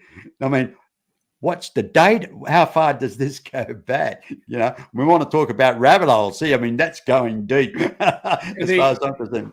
The sites that I've been at in Belize and talking to the Belizean grad students, archaeological grad students, they told me that they're leaning in the direction of the fact that the pyramids are between 20,000 and 200,000 years old. And the Mayans found them abandoned and repurposed them for their own use. At one time, there was between 10 and 20 million Mayans from just south of Mexico City to the northern part of Colombia. And good old European diseases killed off a whole bunch. And then they were also, they were vicious. Not today. Today, they're all short, little, squatty people and smile a lot. And they're easy to deal with. What are you laughing at, Chasity? Yeah. Well, Jim, the findings down there that you guys are working on, and I think they've all of the LiDAR data that they've gotten through Guatemala and Central America, over the last couple of years has revealed over 60,000 buildings. They had no idea were there. All kinds of roads and infrastructure. Yeah, right? in a very small area too. Yeah, extremely small. So I think, you know, if you tie a bunch of or a few different theories like the whole Atlantis model, Poseidon, which is apparently kind of somewhere around where the Bimini or in that region, there seems to be a lot of data that says there was a civilization center around there, the Yucatan, all through Central and Mesoamerica, down in even to South America, was probably where one of the original or even last remaining civilizations of this Atlantean culture actually were. There's more evidence that there's influence from Mesoamerica to the Middle East and to Mesopotamia, to the Egyptians and the Canaanites and the Phoenicians, than there is coming this way, or you're coming here from there. So you look at those kind of things, and it's all speculation, as B was saying. But the data trend, if you look at it in trend analysis directionally, it's pointing, to my opinion, to the Central American region, that middle part of the Western Hemisphere around the equator is most likely one of the original and last outposts of this previous iteration of civilization that we refer to or call Atlantis. And if that's true, when those people get down there and start digging into all of the stuff that has been buried, and they start finding out that history is completely different. Now, I don't know about y'all, but I am going to be going, Yahoo, thank you very much. Tell us what you got, because it makes more sense to me than the official narrative that academia has given us. That's my opinion. Good opinion, I tell you. Now, I just realized I had my microphone. Well, it took you long enough. I was expecting to come out a little quicker than that. Actually, I was really surprised that you stopped talking. I'm really baffled about that. Is your throat sore? Great being with all of you tonight. Have a good night. Nice to meet you, Michael. Great being with you. Very nice to meet Michael. you. Good time. Looking forward to more. I'll be in touch, Michael. Good. Bye. Chasity, I saw your message too. Bo wanted to say hi to you, though. What's that? Oh. Bo wanted to say hi to you, Chasity, though. Oh, I didn't even see my. Oh, sweet. He's a beagle. A beagle. Is it beagle? Cocker Spaniel. Oh, He's Cocker just shaved. Spaniel. Yeah. All right. Okay. My eyes are blurry. I'm having a hard time focusing on anything. I don't know. This has been happening a lot. So I didn't even notice Got a dog for a minute. He just came up. He's like, "What are you doing, lady?" Oh, so sweet. I love him. Yeah, I like dogs. They're man's best friend for sure. Yep. And woman. Yeah, Moon's got a comment in there about Big Bang, no proof whatsoever. Dogma, evolution, no proof whatsoever. Gravity.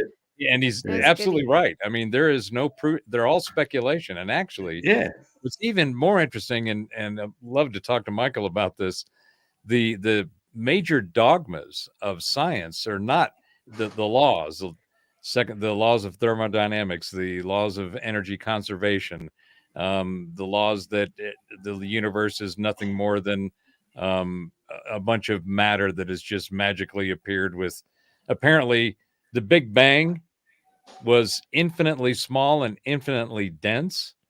And all of a sudden, for some reason, it supposedly unfolded into the finite with all the rules and regulations and laws and everything that constitutes the material world that we're in. And you go, well, can you all explain that? Terence McKenna's famous statement of, science is all based on give us one free miracle and we'll describe the rest. And it's like, well, because it's all speculation. They're all assumptions. Law of the speed of light, this law of the constants. None of those are constant, and none of them are laws.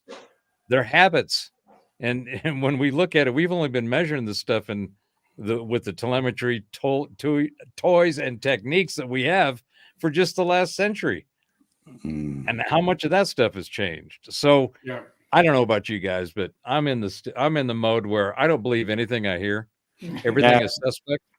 And because we've been bombarded with BS for such a long time. Well, that's a great place to start, and a reason why. It's like, I'm not going to believe it until I do my own vetting and I have my own personal speculation of, fact or fiction or wherever it is in between, unknown. Because you can't trust any of the authorities in the establishment. Their credibility, they have tanked their own credibility with this inept, suboptimal performance over the last 5 years in particular, but it's been happening for decades. But now it's just all kind of coming out at once. It's like somebody opened the fire hose, said, here's all of the incredible, non-credible shit that we can shove at you.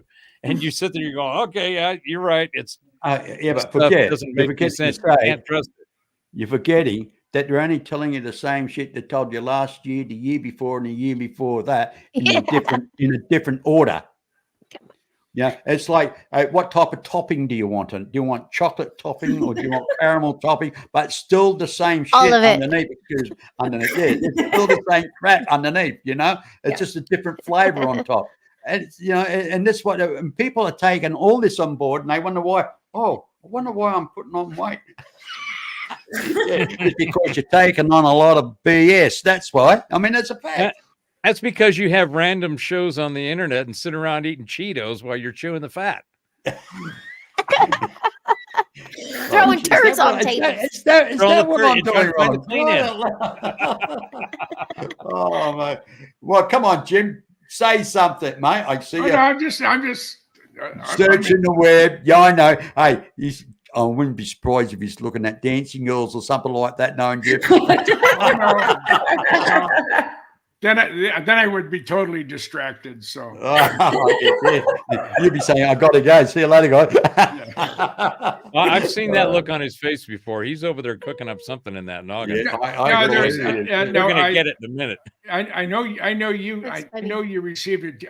I sent an email out earlier today called "UFOs in Argentina." Was the title? It was a very fairly short clip. And I can't seem to find where I put it, but it did go out, and I was wondering if I think it went to you, Heidi, as well. Oh, I didn't see it. You mean on Messenger or my email? Oh, you have my regular email. Email, yeah. Yeah. I didn't see anything. Maybe that's why you can't find it. Hey guys, how do you like my background there? Hey? Mr.B. I know it's been. It's so great, Mr. B, when you're sitting perfectly centered. The wings are there, and then the light is on your eyes, so it looks like your eyes are like these. It's like Robert's halo. Yeah. Hey, well, take that. This is where the buzz happens. You know what I mean? Everybody. And the bees. Yeah. That's awesome. Yeah. Oh. My missus got me that some time back. Yeah, I thought, Nice. I felt corny wearing it, but I think it's appropriate. Great. I love it. Yeah. Oh, look at my rabbit. Oh God! Love Chastity's smile. It glows. Yeah. I was wondering, B, if you were starting a line of merch with B for the team bullshit. Well, no, that'd be like a turd on the table sort of thing. Oh, that would be a different emoji. Okay. Yeah. That's great. Actually, I could put BS in the front and a turd on the table at the back. So there you go. So just tell you to go buzz off, huh? That'll be it. Well, I can use more colourful words than that, Jim, but I won't say it in front of these ladies. Thanks, Moon. I have a feeling. Listen to my my cousin Cookie and some of her girlfriends. We have nothing on women when it comes to potty mouth. So, right. That's been my experience. These two ladies we've got here, right, Heidi and Chasity. I have never came across ladies before in my whole life that are so bubbly. I mean, I woke up one morning, just half asleep, and there's Chasity doing this dance thing, and Got you moving, right? You were like, talk about disco queen. I mean it. She was putting these young fillies to bloody shame. She was really shaking the booty there. You know what I mean? I know. I watched it. Yeah. She's a young filly herself. Yeah. And then there's Heidi. You know. And I mean,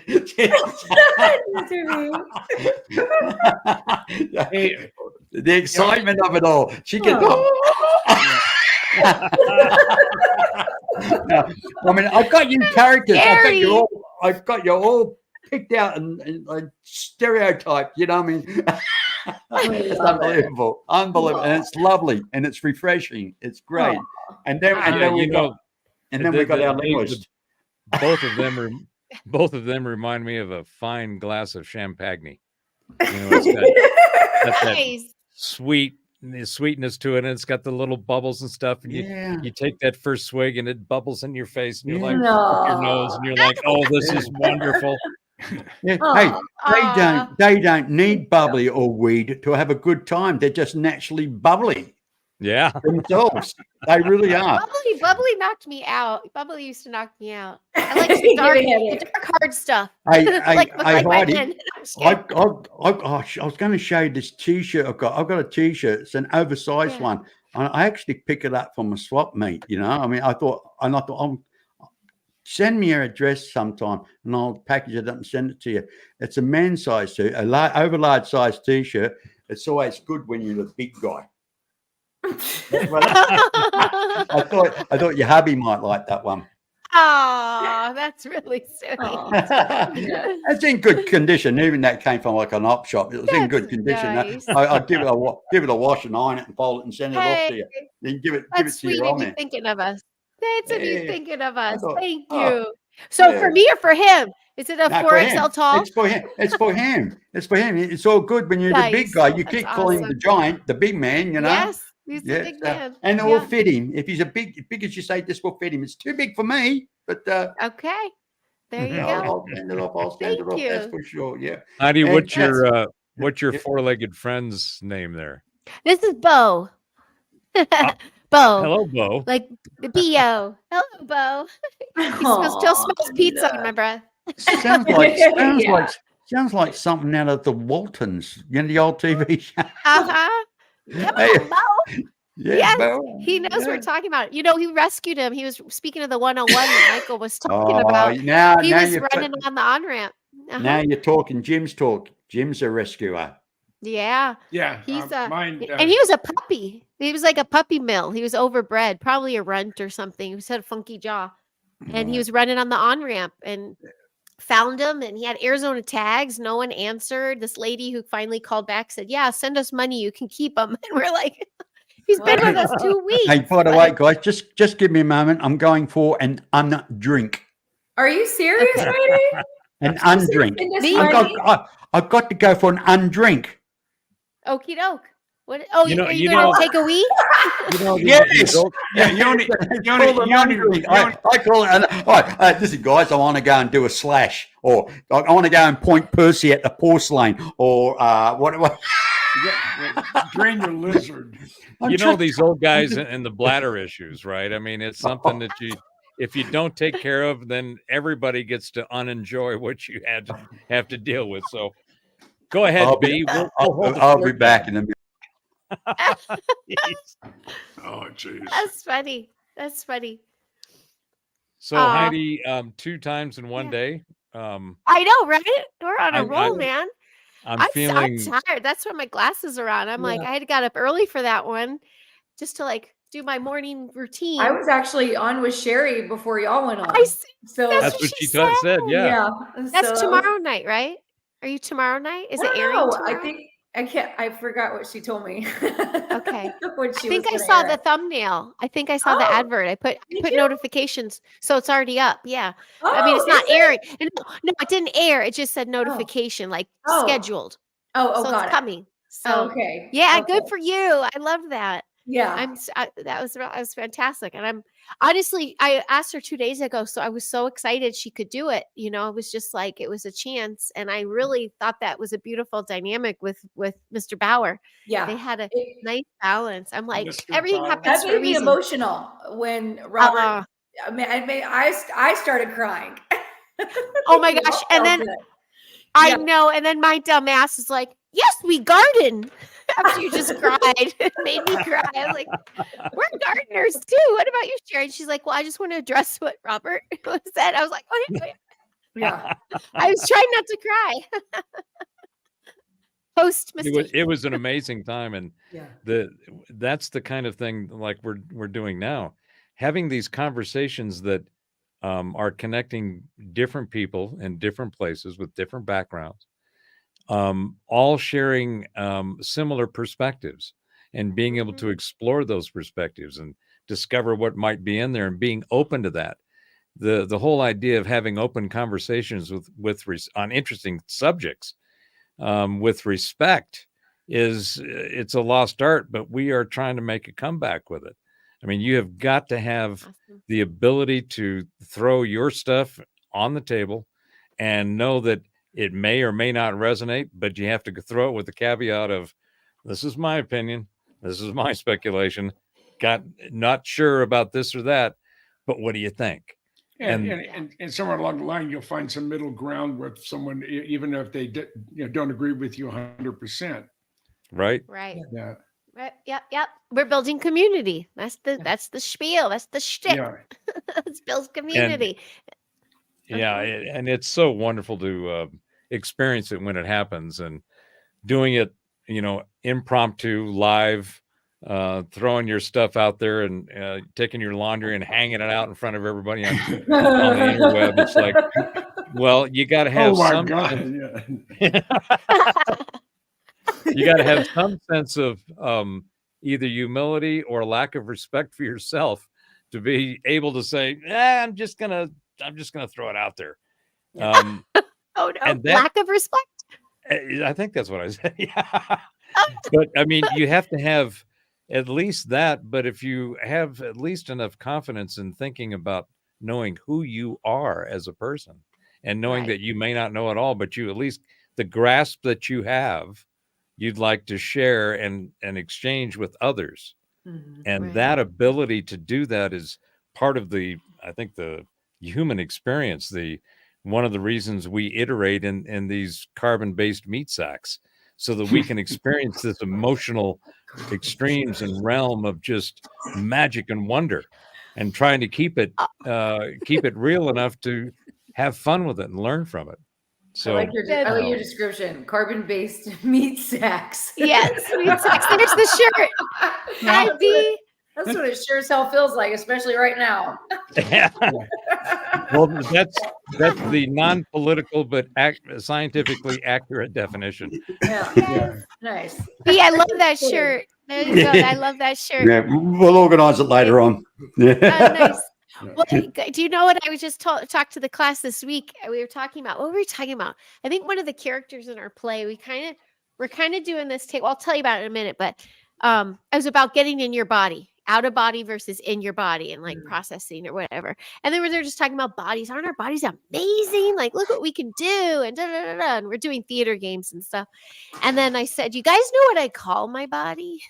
And they're like, Miss Heidi's body, and I'm like, it's my meat suit. And they're like, they thought that was, and then I heard them on the playground, like, get your meat suit over here. We're running our meat suits around the track. Let's go. Meat suit race. Nice. I haven't had a call from a parent yet, so this is good. Well, that's the thing, is that when you get real about reality, you have to acknowledge some fundamentals. Meat suit, carbon-based meat suit, meat sack. One of the things that, and I'd love to talk to Michael again about Aztec, he didn't mention, which is in the middle of that date range from 41 or 33 to 49. And I'm going to be going there in about a month and go check it out myself. It's like, this is going to be amazing, because that was Oh, one wow. where they crashed on a mesa or a plateau, and they had to go in and sequester the whole area, and they built concrete platforms in order for the aircraft to come in, the helicopters come in and lift this thing out, because they couldn't take it on any roads. I think I want to go see how the frequencies are like there. I bet there's a remnant frequency stamp that I would like to try to find and tune into. But we're getting this amazing exposure of all this incredible knowledge, and it's all the real stuff. And it starts with being able to be real with yourself and who you are, and then let's go play with this reality thing and all this new data, because it's pretty interesting in my book. In fact, it's damn curious.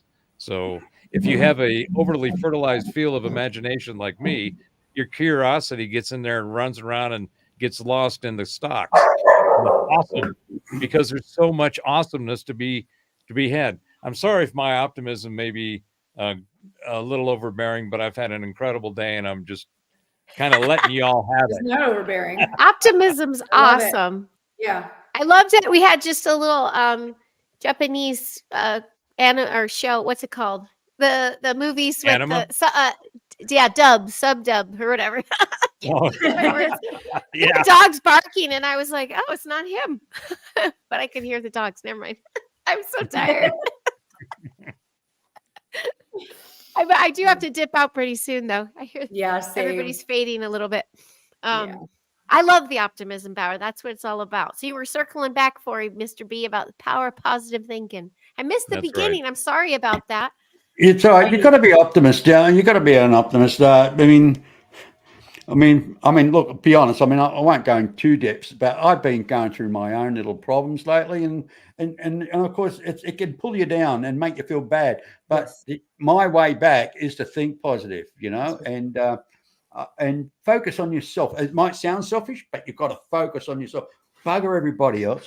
Don't give a shit what anybody else thinks about you or what they say or whatever. Just focus on yourself and say, "Hey, I am more than a conqueror. I can overcome this too." Because hey, I'm 73, going on 74 in a couple of months. I've been through a lot in my life. I know I've been through, and this is just water off a duck's back compared to what I have experienced in life. And Jim would relate to that. And that's life. That's what they call living life. Living life is about falling over, kicking your toe, and swearing 5 different languages. You know what I mean? I look back, what I've done, and there's some things I've done that I even 30 years later, I'm dumbfounded I was able to pull it off. Really? I mean, or you wonder how come you never ended up in jail. I came close. Oh, trust me. If I'd been caught for a lot of stuff I did, I would still be living in Kansas. Yeah. Actually, I was talking to, if you don't mind me butting in here, I was talking to a good friend of mine, and I says, "Well," he says, "I love to go and live in America or Australia, from the UK." And I said, "Well, why don't you?" He says, "Because I've got a criminal record." And I said, "Well, if you don't mind me asking, what is it?" He says, "It's weed. I got busted with weed." And I said, "Yeah, well, I can't see how they can knock you back going to America to live I mean, when you were a kid, you got busted with weed because they're making the frigging stuff legal over there. I mean, they're going to make you pay for something that it's legal now. You know what I mean?" Yeah. And he says, "Oh, I never thought about it like that." But it's how things change, to suit themselves, But well, you can only imagine, those of us that I started consuming cannabis at the tender age of 13. And so I've been consuming it now for 53 years.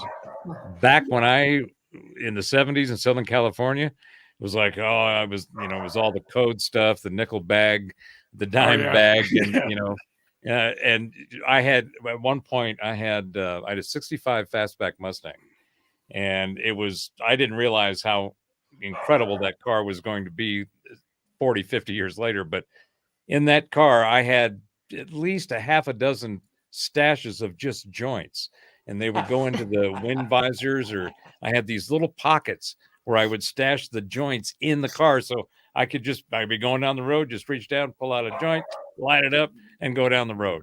And yeah, the risk that we took doing that, and all of the ridicule and just the spankings we got for doing that. And now you can buy it in any state just about and have it shipped anywhere you want. It not only comes in all these wonderful, flavorful new types of hybrids, but now there's gummies and there's drinks and there's oils. And it's like, my lungs can only do that if I do that. Yeah. You're better off digesting. You're always better off digesting it rather than smoking it. But as you're saying there, Robert, you know, what I mean, the way it's all changed now. Mm-hmm. You know, the way it's all changed now. I mean, I don't want the state making my product. Yeah, there's some product though that's making people. You know, it's not. I'd rather take my mom's stuff she grew in the backyard, even though I used to flush it because I won the Nancy Reagan Just Say No campaign. They used to say marijuana. They used to say marijuana. Then it was all falls out. They used to say marijuana is a gateway drug. Well, it's not a gateway drug. It's the people you freaking buy it off at a gateway. You know, the only thing that weed or marijuana is a gateway to, the refrigerator. Right. Yeah. And a good laugh at a funny movie. I remember one time. Hey, can I reminisce here for a sec? I remember I sat down with about a few mates, and we had one of those party bongs, you know, with the octopuses coming out. And we were totally off the planet. And we sat down and watched this particular movie. Now, I don't know if you know it. It's called Fritz the Cat. Does anybody ever seen this movie called Fritz the Cat? Yes. No, but I love your reaction. Oh. Yeah. Well, Fritz the Cat it's a cartoon. It was right? it was X-rated, wasn't it? Yes. Yeah, that's what I saw. Fritz will end up in a bath with two girls. You'll be pissing off a bloody skyscraper building, you know. I mean, it's insane. And I tell you something, you'll be pissing yourself laughing halfway through, before 10 minutes into the movie. I mean, you'd be just rolling over, you know, just escalate that being stoned. I mean, I'll tell you something, it's a good movie. Now you guys, you can find it online in YouTube. Go Fritz the Cat. I'm looking it up. And Fritz the Cat, the movie. And I tell you something, you'll laugh. Chasity, have a good laugh tonight when you're on. You'll piss yourself laughing, mate. Yeah. I'm probably about to do that right now. I'm gonna head out, guys. I'm getting. I know. uncomfortable. I want to go down. You said that about 20 minutes ago. I know. I was pushing through because I wanted to stay with y'all. Can I ask you something before you go, Chasity? I'd stay with you guys. Can I ask you something, Chas? I love y'all. Thank you for having me. Will you come back to us again? Because I know Jim I'm glad that I came. I on you. wasn't feeling myself for a little while, but I've got myself back together, so we're good. Wait, even if you're feeling down, come in, and we guarantee we'll put a smile on your dial. Okay. Okay, you bet. I love y'all. I'm gonna probably still watch y'all though. We don't take no for an answer. Isn't that right, Jim? We don't take no for an answer. Okay. It's not in our vocabulary.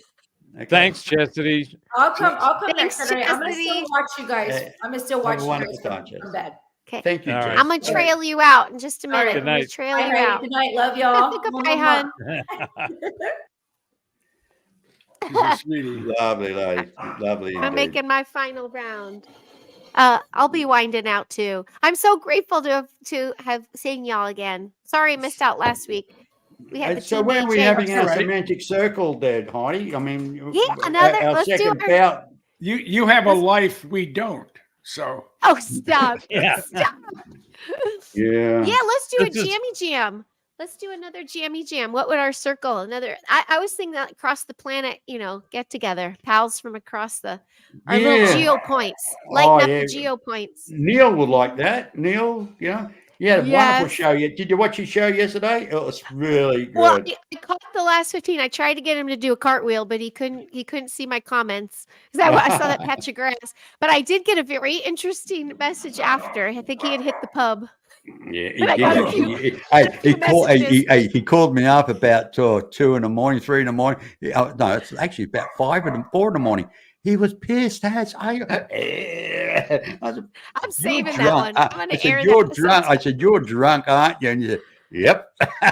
Yeah, he's having a way. He's staying in this old Tudor house within the castle's grounds, right? Yeah. So, and it's gorgeous, you know. It's absolutely gorgeous, you know. And Yep, you know, yep. he loves the castles. He really does, you know. So Hey, it's anybody out there, wonderful. yeah, look for Castle Dude on YouTube. Hey, Neil is a great guy, and it's educational. It's fun to look at the castles, and also it's got a touch of spookiness about it, you know. And it's nice. It's a good show. Good. Yeah, and the castles do too. You know, Neil is spooky enough, but you know those castles. Those castles spooky too. Yeah, it's excellent. Hey, Martin, you got a shirt coming from Oz. The Giant's here. Will you say hi? Yeah. Show him. Will you walk? He can't. He won't. He's in the. It's all good. You're with the big dude. He just watched his MMA fights. I've got to watch it. I've got to watch it 9, and I'll pack it up and send it off to you. Oh, I'm taking a screenshot. Hold it up. There you go. Okay. Screenshot. Hold on. Let me open it up first. Can't resist. Thank you. That's so cool. Perfect. Perfect. But anyway. All right. Yes. Awesome. Well, I'll make my I'll bow out. And yes, I'll plan out that circle. I'm on spring break soon, so I'll be bugging y'all every day. Oh, yeah, okay. Sweet. Hey, you have a wonderful evening. Okay. And thank you. Yeah. Do the same. Yeah, make sure Jim, good to see you, Jim. Make sure the big dude spoils you rotten, okay? You got it. Absolutely. Yeah, his patience is a lot of spoiling too. I just got gifted all these hand-me-downs. They're like covering the upstairs. I'm doing spring cleaning. So I'm like, I'm going to take this closet apart and this closet, but I forget to put it back. So it's like everywhere right now. Okay. Well, thank you for joining us, much thank you. Much appreciated. Yeah, lovely. It was fun. It was fun to meet Michael too. So you guys have a good night in the chat too. And good night, everybody. Good night, fellas. Have a beautiful day. night. Good night, Heidi. Thank you. All right. Well, how about that? It's been a really good day. Yeah. Really good. Thoroughly enjoyed it. And I think it's getting close for us. Yeah. So we're up to the 2 hour and 12 minute mark. So yeah, I'm running out of energy. I haven't been able to get much sleep lately. I have the allergies here right now are so terrible. But it was 78 today. It's supposed to be 61 tomorrow. It's supposed to rain. There's supposed to be a fret coming through. So Robert, you may get it the day after tomorrow. Yeah, they're talking about it was the last 3 or 4 days. It was damn near 70 and sunny here. And so I went outside, I got a bunch of stuff done. And then I ended up going, damn, it's nice out here. And I sat in the chair. And an hour later, I woke up and I went, oh, it's really nice out here. That was unscheduled nap, but it was so beautiful. It's just been gorgeous. But we're supposed to drop about 15, 20 degrees over the next couple of days. Yeah, so keep it down. Keep it down. You'll have to fight with Heidi over that one, mate. Yeah, a good one. Anyway, guys, I think we'll call it quits today. Hey, I'm getting tired myself. I didn't get much sleep last night, believe it or not. But anyway, okay. He called me. Was it 3 o'clock in the morning when you called your time? Me? Was it 3 in the morning? Yes, it was. Yeah, it was. I saw you online, so I rat bagged the old bugger. You know. Yeah. So, I mean, I was dumbfounded. I thought maybe something critical happened, but no. Yeah, his bladder probably woke him up. So. You're not. You're psychic. You are psychic. And no, it was probably the pillow that his wife was holding over his head. Yeah. That's what woke him up. Yeah. Anyway, listen. Anyway, look. Karen. My last one. If she could have found a way to kill me, she would have. Anyway, I'd like to thank everybody for joining us tonight in the chat, and Sorry, I've been really engrossed what's been what everybody's talking about. Sorry if I haven't been clicking a lot of stuff up on the screen. I do see you guys, and I appreciate you joining us. And remember, guys, be nice, be kind, and aspire to inspire one another. That's very important, because if we can lift each other up, we can all rise up together. And that's what our friend Doc Skinner used to say. Correct, Jim? Yep. Okay. And, so catch you later, everybody. Sweet Over and out. dreams. Yeah. Anyway. Robert, care.